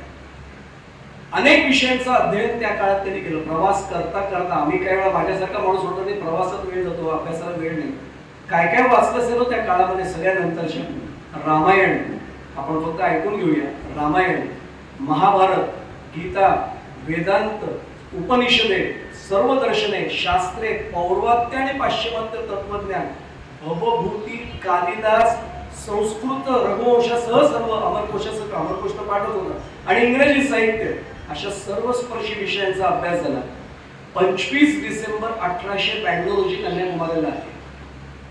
करवटीला पैसेच नव्हते, खिशात म्हणणारच नाही, करवटीला पैसेच नव्हते. नावाड्याने नकार दिला. सामर्थ्यावर विश्वास होता आणि गुरूंवर विश्वास होता. थेट उडी मारली. नावाडी ओरडतात, अरे वेडा आहेस, त्या समुद्राला इथे आता उडी मारू नकोस, बुडशील बुडशील. भर भर भर भर पोहत त्या शिवेपर्यंत गेले आणि तपश्चर्याला 3 दिवस बसले. यांना आश्चर्य वाटले, या मुलाचं काय झालं. म्हणून नावाडी नंतर नौका घेऊन गेले आणि हा खरा कालखंड 27 डिसेंबर 1892 रोजी संपला. नावाड्यांच्या लक्षात आला, मुलगा आला कसा इथपर्यंत. आणि त्याच वेळी त्यांना एक विलक्षण दृश्य दिसलं. त्या लाटांवरनं त्यांना रामकृष्ण परमहंसांचा भास झाला आणि जरूर त्यांनी गुरुजींचा आदेश मानला की इथे तू थांबायचं नाही सदा. कारण त्यावेळी सप्तबंदी होती, आपल्याला सर्वांना कल्पना आहे, त्यात सिंधुबंदी होती. सप्तबंदीमध्ये सिंधुबंदी होती, पलीकडे जायचं नाही परदेशात. आता तू जायचंय आणि धर्माचा प्रचार करायचा आहे, हे लक्षात आलं. मग पोरबंदर, राजकोट, भावनगर, अहमदाबाद अशा सगळ्या ठिकाणांचा प्रवास करत करत ते मुंबईला आले. अनेकांना माहिती नसलेला एक प्रसंग मुद्दामून सांगतो. मुंबई ते पुणे प्रवासाच्या दरम्यान 4 युवक त्यांची थट्टा करत बसले होते. स्वामीजी काहीच बोलत नव्हते, धीर गंभीर वृत्तीने होते, कारण भारतीय युवकच होते, काही बोलले नाही. एक प्रभावी व्यक्तिमत्व तिथे बसलं होतं, त्यांना हे बघवलं नाही. तरी त्या 4 मुलांना सांगितलं, तुम्हाला कल्पना आहे, संन्यस्त वृत्तीचा माणूस आहे, चेहऱ्यावरचा देश तुम्हाला कळत नाही. त्या माणसाच्या एका वाक्यात ते सगळे गप्प बसले, कारण व्यक्तिमत्व तसं होतं. पुरोहित बुवा बोलला असं तर पुरोहित बुवाला तरी राहायचं, खाली उतरावं. कोण होते माहिती आपल्याला सर्वांना? लोकमान्य टिळक. आणि लोकमान्य टिळकांनी पुढच्या प्रवासात नरेंद्राशी चर्चा सुरू केली की नेमकं काय आपलं म्हणणं आहे, याविषयी काय म्हणणं आहे, वेदांताचं काय म्हणणं आहे, कर्मयोग. आणि आता पुढचं वाक्य आहे का, गीता रहस्य जो कर्मयोगावर आधारित भगवद्गीतेचा अर्थ मंडळाच्या कारागृहात लावला गेला. लोकमान्यांनी स्वतः लिहिले की मला भगवद्गीतेचा अर्थ कर्मयोगाच्या मार्गाने समजून देण्यासाठी विवेकानंदांची फार मोठी मोलाची मदत झाली. काय व्यक्तिमत्व असेल विचार करा. आणि लोकमान्यांनी त्याला विनंती केली की तुमच्यासारखा विद्वान गृहस्थ पुण्यातच थांबावा, पुणे विद्येचं बाहेर आपण नेहमी म्हणतो. स्वामीजींनी नकार दिला की गुरुजींचा आदेश तसा नाही की एका ठिकाणी मुक्काम नाही होणार. तिथून मग त्यांच्या पुढच्या सगळ्या प्रवासाला सुरुवात झाली. एक वेगळा प्रसंग मुद्दामून सांगतो बरं का. स्वामीजी अत्यंत विचारवंत कुठल्या प्रश्नाने झाले. योगायोगाने एका नर्तकीच्या समोर त्यांची भेट झाली आणि ते प्रवचन करत होते आणि सुरदासजींचा अभंग त्या नर्तकीने त्यांना ऐकवला आणि एकच प्रश्न विचारला का, सुरदास सुद्धा म्हणतात की तुमचा आणि माझा आत्मा एकच, पण मला सगळे टाकाऊ का म्हणतात. स्वामीजी अंतर्मुख झाले. प्रश्न बरोबर आहे, आत्मा तर ज्ञानदेवाप्रमाणे आत्मा आणि त्यानं सर्व गटी पूर्ण एक नाते, मग मी टाकाऊ का, माझ्यात काय नेमकं असं वाईट आहे. तो तिचा व्यवसाय होता नर्तकी म्हणून. आणि स्वामीजी तिथून जे अंतर्मुख झाले आणि मग आपल्या सर्वांना कल्पना आहे की 3 दिवसाच्या ध्यानानंतर तो सगळा भाग झाला. स्वामी विवेकानंद हे नाव कसं मिळालं हाही फार मनोरंजक भाग आहे. 10 मे 1893 रोजी राजा अजित सिंग खेत्री यांनी अत्यंत जाहीररित्या समारंभपूर्वक त्यांना विवेकानंद असं नाव दिलं. तोपर्यंत दुसरे स्वामीजी म्हणायचे, पण विवेकानंद हे नामाभिधान त्यांना प्राप्त झालं. आता खरा पुढचा अत्यंत मनोरंजक टप्पा स्वामीजींच्या चरित्रातला सुरू होतो. 31 मे 1893 रोजी त्यांचा प्रवास पुढचा सुरू होतो मुंबईच्या किनाऱ्यावरून शिकागोच्या धर्म परिषदेला जाण्यासाठी. त्याच्या आधी एक सांगू, जमशेदजी टाटा आपल्या सर्वांना माहिती, भारतरत्न. जमशेदजी टाटा म्हटल्यानंतर सुद्धा आमच्या डोळ्यासमोर फार आदराचं एक व्यक्तिमत्व उभं राहतं. त्यांनाही उपदेश केला होता की आपल्या देशात, म्हणजे स्वामीजी असून ते त्यांना सांगतात, जमशेदजी टाटांनी तो संदेश मानला बरं का, की आपल्या देशात उत्तम प्रकारचं संशोधन व्हावं आणि उत्तम उद्योग सुरू व्हावेत यासाठी प्रयत्नशील राहा. आणि टाटांनी हे केलं. आजही आपल्याला कल्पना एवढे सगळी घराणी आहेत, पण टाटा नाव म्हटल्यानंतर एक आदराने फार व्यक्तिमत्वांकडे जमशेदजी टाटांपासून ते रतन टाटांपर्यंत सगळ्यांच्यासाठी हात आपले जोडले जातात. रतन टाटांनी आता लॉकडाऊनच्या काळात सुद्धा, कोविडच्या काळात अहो ज्याच्यात तिने कसाबने एवढा उच्छाद मांडला होता, ते पंचतारांकित हॉटेल सुद्धा क्वारंटाईन सेंटर म्हणून त्यांनी द्यावं. जिथे जाण्याची सुद्धा माझ्यासारख्याची कोणी कदाचित पात्रता नसेल खर्च करून, ते एवढं उपलब्ध करून द्यावं, याच्यापेक्षा काय संस्कार असेल हा लक्षात येईल. पुढचा एक भाग सांगतो. शिकागोच्या धर्म परिषदेकडे जाण्यापूर्वी हाही भाग चरित्रातला अनेकांना माहिती नाही. आता बंगळुरू नाव आहे, बँगलोर त्यावेळेचं इंडियन इन्स्टिट्यूट ऑफ सायन्स नावाची एक संस्था आहे. त्यांना पत्र लिहिलं होतं की स्वामीजी आपला प्रचंड अभ्यास आहे, या संस्थेचे तुम्ही डायरेक्टर व्हा, संचालक व्हा. नम्रपणे नकार दिला. गुरुजींची अनुमती नाहीये, मला इथे थांबायचं नाही, मला वेगळ्या ठिकाणी जायचं. माझ्यासारखं असतं कुठे असेल तर लगेच म्हटलं असतं ठीक आहे करा, संचालक जमेल तेवढा वेळ देईल. आणि सांगितलं गुरुजींची आज्ञा नाही, क्षमा करा. त्या किनाऱ्यावर उतरले बोस्टनच्या. पुढचा भाग आहे का, हे माझं वाक्य नाही, प्राचार्य शिवाजीराव भोसले छान एकदा म्हणत होते, माझं परमभाग्य आपल्या कर्जतला आले होते ते 6 तास मी शिवाजीराव भोसलेंच्या बरोबर सरांबरोबर होतो. मी त्यांना अनेक गोष्टी जेव्हा काही विचारलं त्यांनी काय सांगितलं असेल, मला म्हणले विवेकानंद प्राध्यापक कधी झाले नाहीत पण ते जगले प्राध्यापक असारखे. म्हटलं का सर असं म्हणताय? ते म्हटले प्राध्यापक म्हटल्यानंतर समाज काय म्हणतो, विसरगोळा प्राध्यापक. स्वामीजी प्रचंड विद्वान होते पण विसरगोळे तेवढेच होते. म्हटले किनाऱ्यावर उतरल्यावर लक्षात आलं सगळीच कागदपत्र घराळ झाली, बोटीतच विसरून जाते. आता पुन्हा बोटीत जाऊन कागदपत्र आणणं शक्य नाही, कुठे तेही आठवत नव्हतं. ओळखपत्र एकाने दिलं होतं ते नाही, शिफारस पत्र ते नाही. आजच्या काळासारखं काही पासपोर्ट व्हिसाचे नियम नव्हते कळत, काहीच हातात नाही.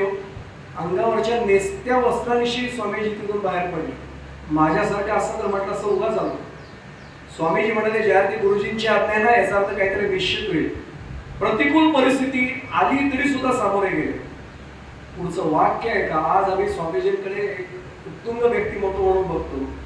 काय केलं असेल त्यांनी, रेल्वे स्टेशन जवळ होतं, मालगाडी ज्याला आपण गुड्स ट्रेन म्हणतो, त्या मालगाडीतल्या कोळशाच्या वॅगन मध्ये रात्र काढली.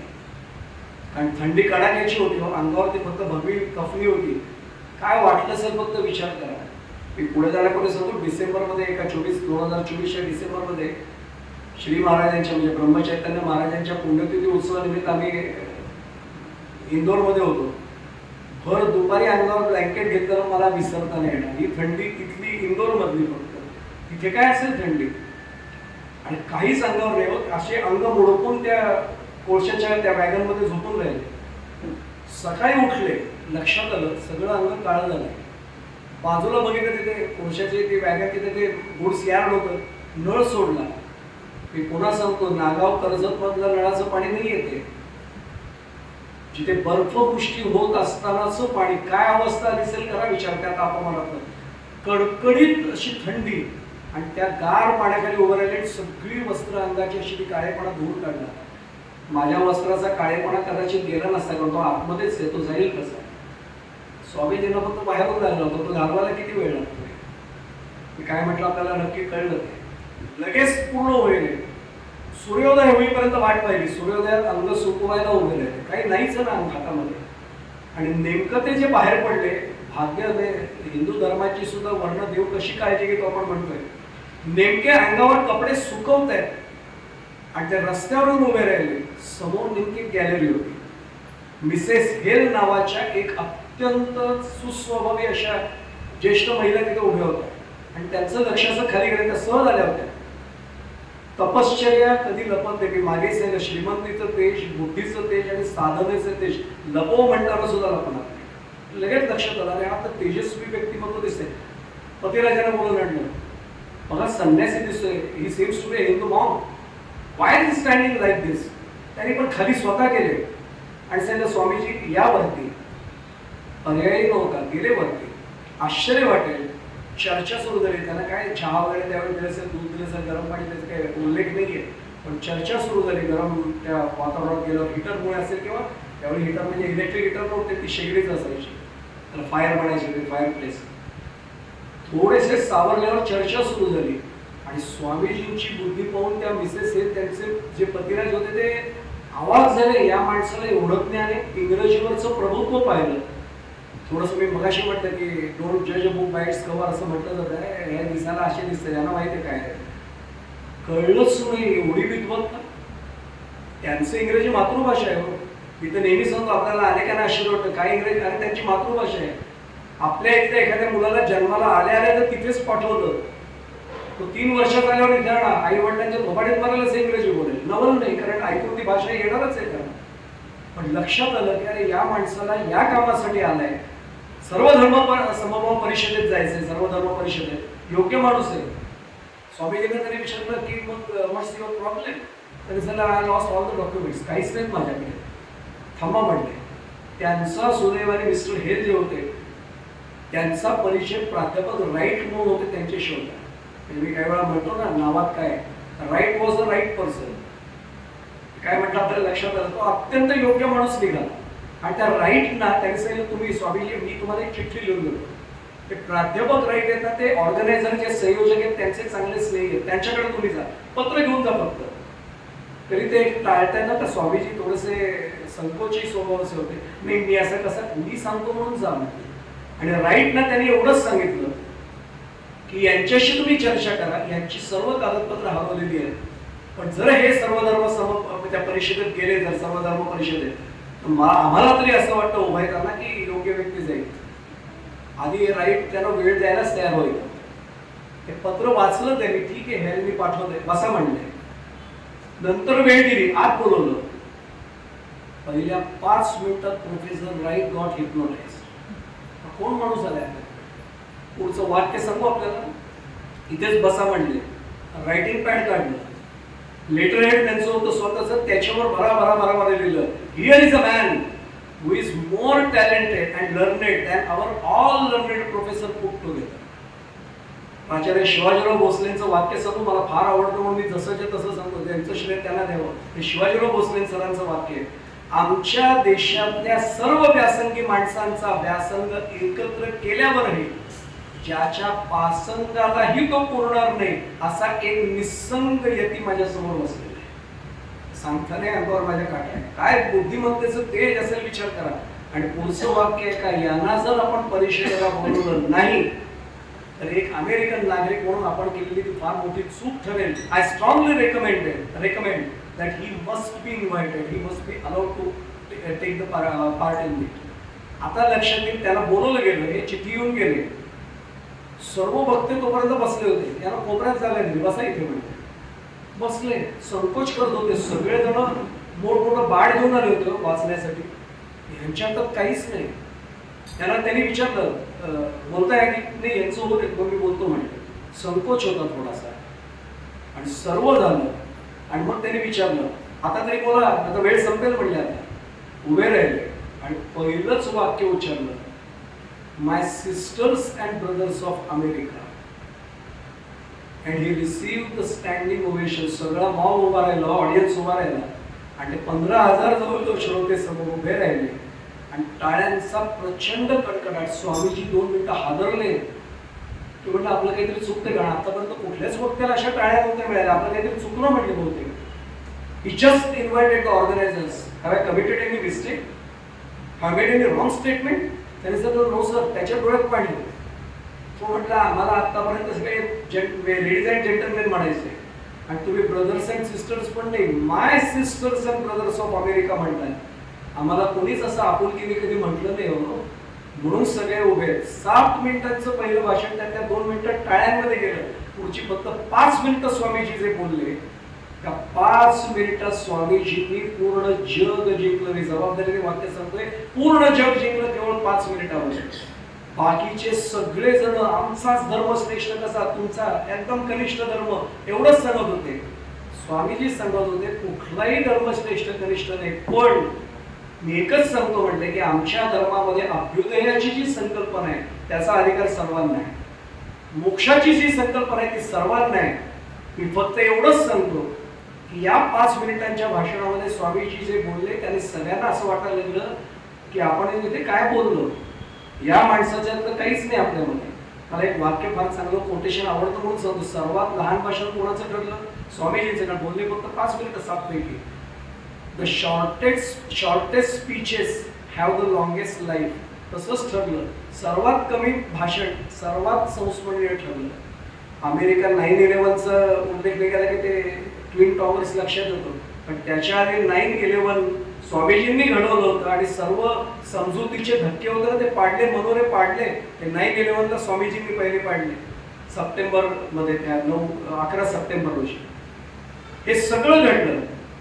आणि मग नंतर रोज त्यांची भाषणं सुरू झाली जगातल्या नवनिर्मित राष्ट्रांचं, कारण भारता इतकं कोणीच पुरातन नाही. मी हिंदू सनातन वैदिक हिंदू संस्कृतीचे ज्या पद्धतीने स्वागत करतो हे त्यांनी म्हटलं. आणि पुढचं वाक्य सांगतो, जसं आकाशात पतितं तोयम आपण नेहमी म्हणतो, त्यांनी तेच सांगितलं की सर्व नद्या ज्याप्रमाणे सागराला जाऊन भेटतात, त्याप्रमाणे सर्व धर्म ज्या एकाच परमेश्वरापर्यंत जाऊन पोहोचतात, त्या सर्व धर्मांचं वैशिष्ट्य असलेला आमचा हिंदू धर्म, त्याचं वैशिष्ट्य म्हणजे सर्व समावेशकता. आणि ती आमच्या धर्मात असल्यामुळे आम्ही उदार सहिष्णू, हे वाक्य फक्त लक्षात ठेवा, असलेला धर्म. थोडं पुढे जाऊन सांगतो, स्वामीजी तिकडे जाऊन थेरॉटिकल हिंदुत्व मांडून आले, नंतर हिंदुस्थानमध्ये आल्यावर त्यांनी प्रॅक्टिकल हिंदुत्व मांडले. स्वामीजींचं वाक्य असं, तो व्यथा आहे त्यांची की हिंदू धर्मासारखा उदार धर्म नाही, हे तिथलं वाक्य आहे. आणि इथे आल्यावर म्हटलंय पण हिंदूंसारखे अनुदार लोक नाही. का बोलले असतील? अहो, एक माणूस दुसऱ्याला जवळ बस म्हणून म्हणायला तयार नाही. तू जाती अशी आहेत म्हणून तिकडे बस, तुझा तो पंथ अमोघे म्हणून बस, तू त्या देवाला मानतोस तिकडे बस. अहो, शैव वैष्णव सुद्धा त्याकडे वाद होते ना. अंगण उभं आणि आडवं सारवणं इथपर्यंत भेद होते. आपल्या सर्वांना आठवत असेल की वैष्णव म्हटल्यावर असं, शैव म्हटल्यावर असं, मग त्याच्यातही पुन्हा भेद. मग अंगण सारवणं सुद्धा उभं का आडवं. स्वामीजी म्हणायचे, अरे हिंदूंसारखे अनुदार लोक नाहीत, कधी बदलणार आम्ही जगाला शिकवण्यासाठी जन्माला आलेलो, आमचा धर्म आम्हाला समजणार कधी, हे स्वामीजींची व्यथा होती. आणि मग स्वामीजींनी स्पष्ट सांगितलं, बंधुत्वाचा संदेश कोणी दिला असेल तर फक्त हिंदू धर्माने दिलाय. बाकीच्यानी क्रूरतेचा किंवा फसवणुकीचा, तर सगळ्यांना माहिती आहे कोणी क्रूरतेचा आणि कोणी फसवणुकीचा. हिंदू धर्माला हा कधीही मार्ग अवलंबावा लागला नाही. हिंदू धर्म हा सगळ्यांना सामावून घेणारा धर्म आहे. 17 दिवस सलग बोलत होते, त्यातल्या 19 सप्टेंबरला ते प्रत्यक्ष हिंदू धर्मावर बोलले.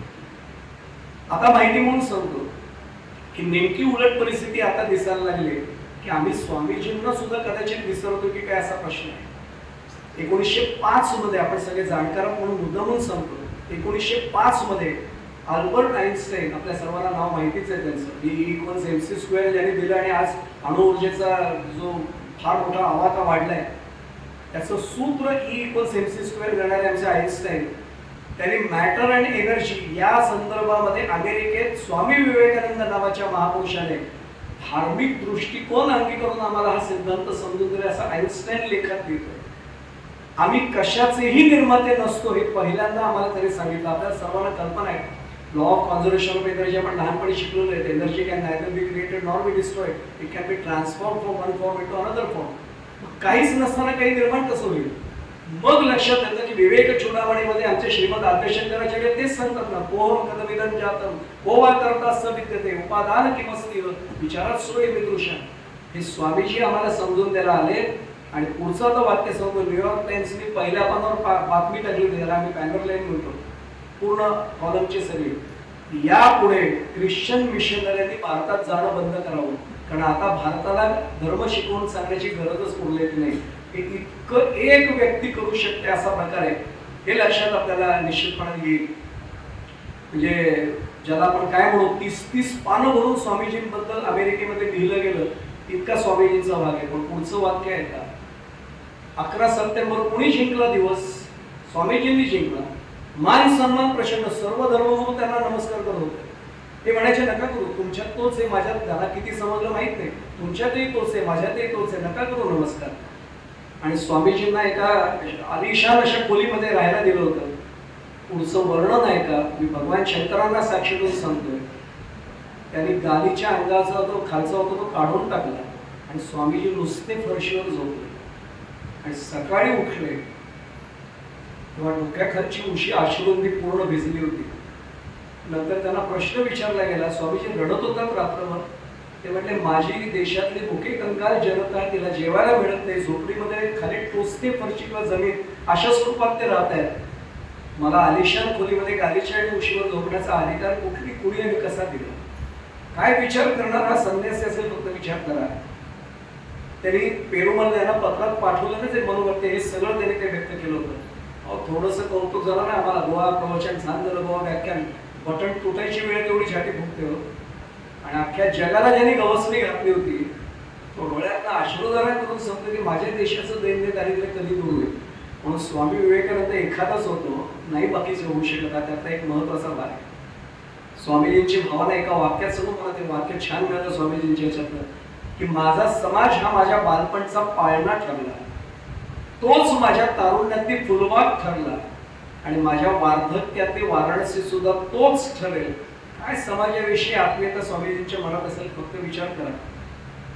स्वामीजींनी ख्रिश्चन मिशनऱ्यांना काय ठणकावून सांगितलं त्या व्यासपीठावरून, अरे आम्हाला येऊन तुम्ही काय धर्म शिकवणार? आमच्या देशातला भिक्षेकरी सुद्धा भीक मागताना, भिक्षा मागताना अभंग म्हणतो किंवा एखादा श्लोक म्हणतो आणि मग भिकेसाठी हात पुढे करतो.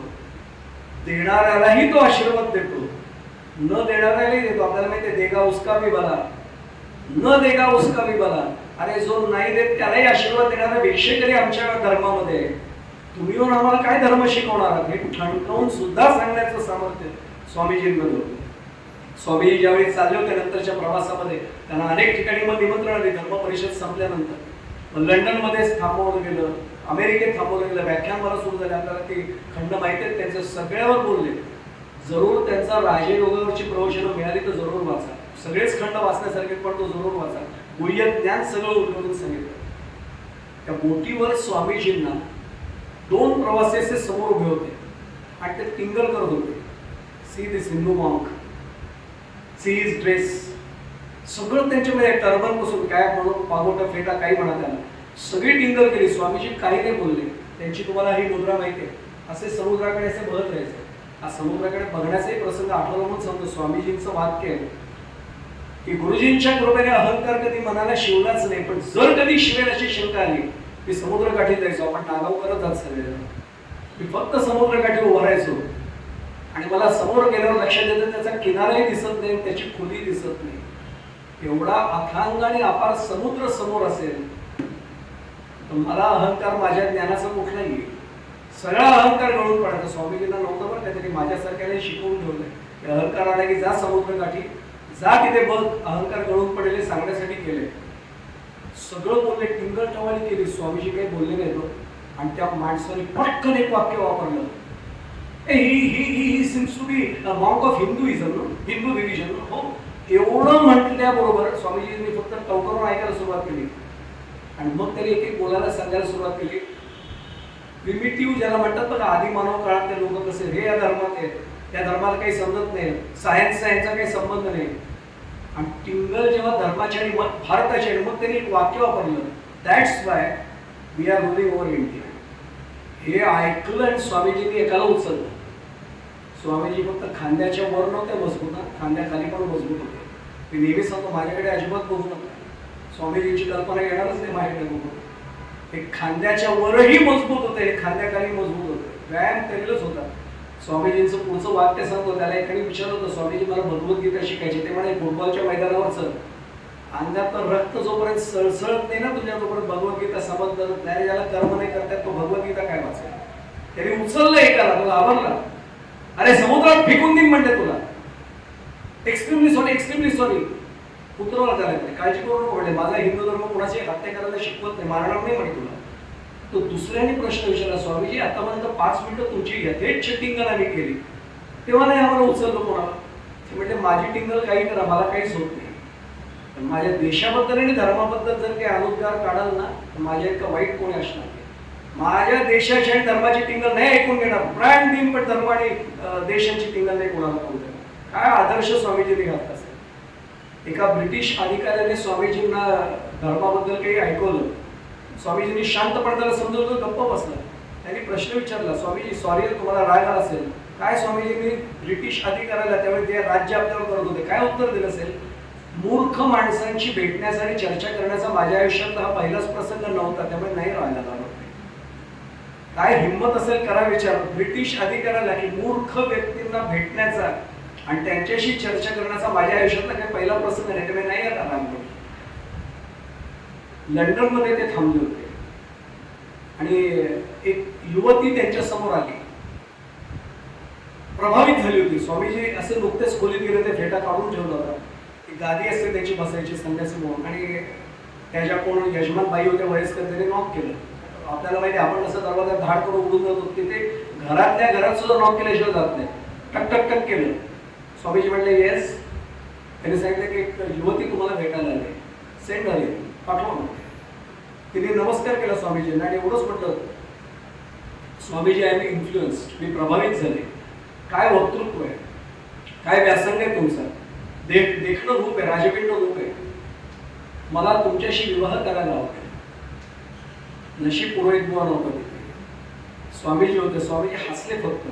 व्हॉट फॉर, कशासाठी? पुढचं वाक्य आहे का, तुमच्यासारख्याच मुलाकडनं मला आई ही हाक ऐकायची म्हणून. स्वामीजी म्हटले एवढा लांबचा विचार कशाला करताय, एवढंच आहे ना. उभा राहिले, साष्टांग नमस्कार घातला आणि तिला म्हटले आई या नमस्काराचा स्वीकार कर, आताच आई का म्हणून हाक आहे. काय विशुद्ध चारित्र्य असेल, याच्यापेक्षा आदर्श काय समाजासमोर पुढे ठेवायचं. जर महाविद्यालयामध्ये दामले काका हे जर चरित्रातले प्रसंग सांगितले गेले ना, निर्भया प्रकरण होणार नाही. तो कायदे करून समाज नाही सुधारत, संस्कारानेच समाज सुधारू शकतो. म्हणून ही व्याख्यान मी नेहमी सांगतो, महाविद्यालय शाळांमध्ये व्हायला पाहिजे. स्वामी विवेकानंद, सावरकर तिथे पोहोचले पाहिजे, तर हे सगळं घडेल. मला एक वाक्य छान आवडतं म्हणून मी मुद्दामून कोट करतो. Knowledge with character, a science with humanity, commerce with morality, wealth with work, and worship with devotion is Swami Vivekananda. काय याच्यापेक्षा वर्णन अजून स्वामींचं करू. काही दिवसातच सगळ्या वृत्तपत्रांचं लक्ष स्वामीजींकडे गेलं. न्यूयॉर्क क्रिटिक नावच त्यांचं क्रिटिक आहे बरं का, समीक्षक करणारे. स्वामी विवेकानंद हे दैवी वक्तृत्वाचे धनी तर आहेतच, पण त्यांचे धीर गंभीर उद्गार देखील त्यांच्या काशाय वस्त्रात शोभून दिसणाऱ्या तेजस्वी मुखमंडलापेक्षा कमी आकर्षक नाही, हे त्यांना समजावं. याच्यापेक्षा काय प्रभाव अजून कशात आपण बोलणार. अनेक विषयांवर ते बोलले. शिक्षण विषयावर तर ते अफाट बोलले. म्हणजे मी एक स्पष्ट सांगतो की ज्यामुळे मन संस्कारित होतं, ज्यामुळे मेंदूला कौशल्य प्राप्त होतं, ज्यामुळे मनगटाला शक्ती प्राप्त होऊन ते भक्तियुक्त वाटतं आणि तो व्यक्ती, तो माणूस सहिष्णू जैष्णू होतो, ते खरं शिक्षण आहे. आता शिक्षण क्षेत्रात 40 वर्ष झाल्यावर मीच विचार करतो की आमचा अभ्यासक्रम खरंच असा आहे का. अगदी थोडक्यात सांगू, ज्यामुळे मनगट आणि मेंदू समर्थ होतो, खरंच होतो का. आता लक्षात येईल की हे झाल्यावर नेमकं काय होईल. मी पुढे जाण्यापूर्वी एकच सांगतो, पुण्यामध्ये घडलेलं जोशी अभ्यंकर प्रकरण आठवण, काही वर्षांपूर्वीच, काही दशकांपूर्वीच. ते जे आरोपी होते तो इंजिनियरच होते ना, उच्च विद्या विभूषित होते, कुठल्या शिक्षणाच्या प्रक्रियेत नाही घडले. आणि मी ते नेहमी शिक्षकांसमोर बोलताना सांगतो की इस्रोतला एखादा सायंटिस्ट माझा विद्यार्थी होता, अभिमानाने मी सांगतो. हे गुन्हेगार सुद्धा माझे विद्यार्थी होते, कधीतरी मी मान्य करणार आहे की नाही. म्हणजे मी संस्कारात कुठेतरी कमी पडलो हेही मागणार की नाही आम्ही. आणि त्या भाषणाने खरं तर प्रभावित होऊन मार्गारेट नोबल ज्या होत्या त्या भगिनी निवेदिता झाल्या, हे लक्षात येईल. आता स्वामीजी भारतात आले. परत काय केलं सगळं आल्यावर, भारताच्या बोटीतनं ते उतरले किनाऱ्यावर आणि लहान मुलं काय करणार नाही असं पूर्ण त्या सागरी वाळूमध्ये, मातीमध्ये लोळले. एकाने परिचिताने प्रश्न विचारला, स्वामीजी काय करताय. त्यांनी एवढंच सांगितलं, मातृभूमीला हरपलो होतो, आता तिचा स्पर्श अनुभवत आहे. सावरकर आणि स्वामीजी यांची मातृभक्ती आणि ज्याला काय म्हणतो पण देश, मातृभूमीविषयीचं प्रेम काय अजून सांगायचं. पूर्णपणाने त्यांनी अंगाला ती माती लावून घेतली आणि सांगितलं की आता मी मातृभूमीशी पुन्हा जवळीक साधू शकलो. हा भाग लक्षात आला असेल. परदेशात त्यांनी थेरॉटिकल वेदांत मांडला, इथे मात्र त्यांनी प्रॅक्टिकल वेदांत मांडला. मी तर नेहमी सांगतो की विवेकानंद या समाजाला खरंच जर समजायला लागले तर समाजाचं भलं व्हायला एक क्षण उशीर नाही होणार. हा त्यातला महत्वाचा भाग आहे. या जीवनाचं माझ्या देशासाठी निर्माल्य व्हावं असा विवेकानंदांचा संदेश आहे. त्याचं वर्णन करणारं 4 ओळी मला उद्धृत करायच्या. आरती भी रो रही है, दीप बनकर क्या करूंगा, पुष्पमाला चढ़ रही है, फूल बनकर क्या करूंगा, मालिका का एक तंतु गीत का मैं एक स्वर हूं, पूज्य मां की अर्चना का एक छोटा उपकरण हूं. ही भावना शेवटपर्यंत मनात ठेवून स्वामीजी वागत राहिले. शुक्रवार 4 जुलै 1902 या दिवशी कोलकात्यातल्या बेलूर मठामध्ये त्यांनी सांगितलं होतं की इथे माझे अंतिम संस्कार करा, तिथेच त्यांनी समाधी घेतली. वैशिष्ट्य सांगतो, आधीच त्यांनी जाण्याचा दिवसही सांगितलेला होता, जाण्याची वेळ सांगितली होती. आणि वर्णन असं आहे की जेव्हा देहत्याग केला तेव्हा हातात स्मरणी होती आणि जप अखंड सुरू होता आणि माळ हातात असताना देह ठेवलेला. म्हणजे आपण म्हणतो ना की नामातच राहावं, त्याच्यापेक्षा काय वेगळं आदर्श आमच्या समोर ठेवला असेल. समाधी घेण्याच्या दिवशी त्यांनी पहाटे बेलूर मठातल्या आपल्या परिव्राजकाचार्यांना उठवलं, जाग केलं, लवकर उठा. आणि त्यांना काय केलं तर शुक्ल यजुर्वेदाचा पाठ स्वतः शिकवला की हा शिकून घ्या, राहिलाय. काय गुरूंनी आदर्श ठेवावा. गुरुबंधू होते त्यांचे त्या मठात स्वामी प्रेमानंद म्हणून, त्यांच्याबरोबर थोडा फेरफटका त्यांनी केला आणि रामकृष्ण मठाच्या संदर्भातल्या पुढच्या कार्याबाबतच्या काही सूचना त्यांनी त्यांना केल्या. आणि ध्यान करत असतानाच बसले, ते जप सुरू केला आणि रात्री बरोबर 9:10 त्यांची समाधी लागली. आश्चर्य वाटेल, त्याने आधीच आपल्या शिष्यांना सांगितलं होतं की माझं आयुष्य 40 वर्षांचं आहे आणि बरोबर 40 वर्षांचं आयुष्य पूर्ण करून, गुरुजींनी दिलेलं कार्य पूर्ण करून आणि निर्विकल्प समाधीची गुरुकिल्ली नंतर दिल्यानंतर योग्य वेळ आल्यावर ती गुरुकिल्ली हातात घेतली आणि निर्विकल्प समाधीला ते प्राप्त झाले. सगळ्या योजना पूर्ण करून या प्रकारचे ते गेले. जाताना फक्त मी सांगता करताना एकच सांगतो, त्यांनी मित्राला एक पत्र पाठवून आपल्या कार्याची त्यांनी बंगाली भाषेत हे लिहिलं होतं. मला बंगाली भाषा येत नाही, त्यांचं जसंच्या तसं उद्धृत करताना मग त्याचा अर्थ मला जो मिळाला तो सांगतो. बहुरूपे सम्मुखे तोमार छाडी, कोथाय खुंचिछो ईश्वर, जीवे प्रेम करे जेई जन, सेई जन सेविछे ईश्वर. ईश्वर अनेक रूपाने तुझ्या समोर उभा आहे. तू सोडून ते सोडून तू कुठे ईश्वराला शोधत बसतोस. कुठे शोधीचे रामेश्वर आणि कुठे शोधीसी काशी. हृदयातील भगवंत राहिला हृदयातून उपाशी. जे कोणी प्राणी मात्रांवर प्रेम करतात तेच ईश्वराची खरी सेवा करतात, हा संदेश स्वामीजींनी या जगाला दिला. जनसेवा ही ईश्वर सेवा आपण नेहमी देतो, सुविचार म्हणून देतो, पण ज्याने आयुष्यात ते प्रत्यक्ष आचरणात आणलं असे स्वामीजी गुरुजींनी दाखवलेल्या मार्गाने पूर्ण तशीच वाटचाल शेवटपर्यंत करत राहिले आणि गुरुजींना अपेक्षित असलेलं कार्य पूर्ण करून त्यांनी या जगाचा निरोप घेतला. 5-10 मिनिटं थोडं पुढे आलो, 7:30ची वेळ होती, 6:40 झाले. थोडं फक्त क्षमा मागतो. खरं म्हणजे एवढ्या कमी वेळात स्वामीजींना मांडणं फार अवघड आहे, आपल्याला सर्वांना कल्पना आहे. पण तरी देखील एवढा जरी गाभा मला समजला तरी माझ्या आयुष्याचं थोडं तरी कल्याण करायला मला निश्चितपणाने मदत होईल.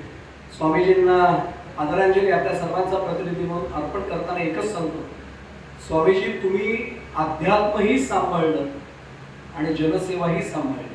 बस एवढं आजच्या काळात आम्हाला समजलं आणि जमलं तरी तुमचा खरा आशीर्वाद आम्हाला मिळेल एवढीच प्रार्थना त्यांच्या चरणाशी करतो. सोमवारी मगाशीच योगायोग सांगितलं, सोमवारी सगळे योग जुळून आले आणि आज सोमवारीच स्वामीजींना आदरांजली समर्पित करतोय. भगवान भीमेश्वरांच्या साक्षीने आपल्या सर्वांच्या चरणी पुन्हा एकदा नतमस्तक होतो. कृतीने शक्य नसलं तरी मनाने भावनेने आपल्या सर्वांच्या चरणी साष्टांग प्रणिपात करतो. देवीचीच प्रार्थना, कृपावंत व्हा आणि आशीर्वादाचे दुनियात माझ्या मस्तकावर कायम ठेवा प्रार्थना करतो.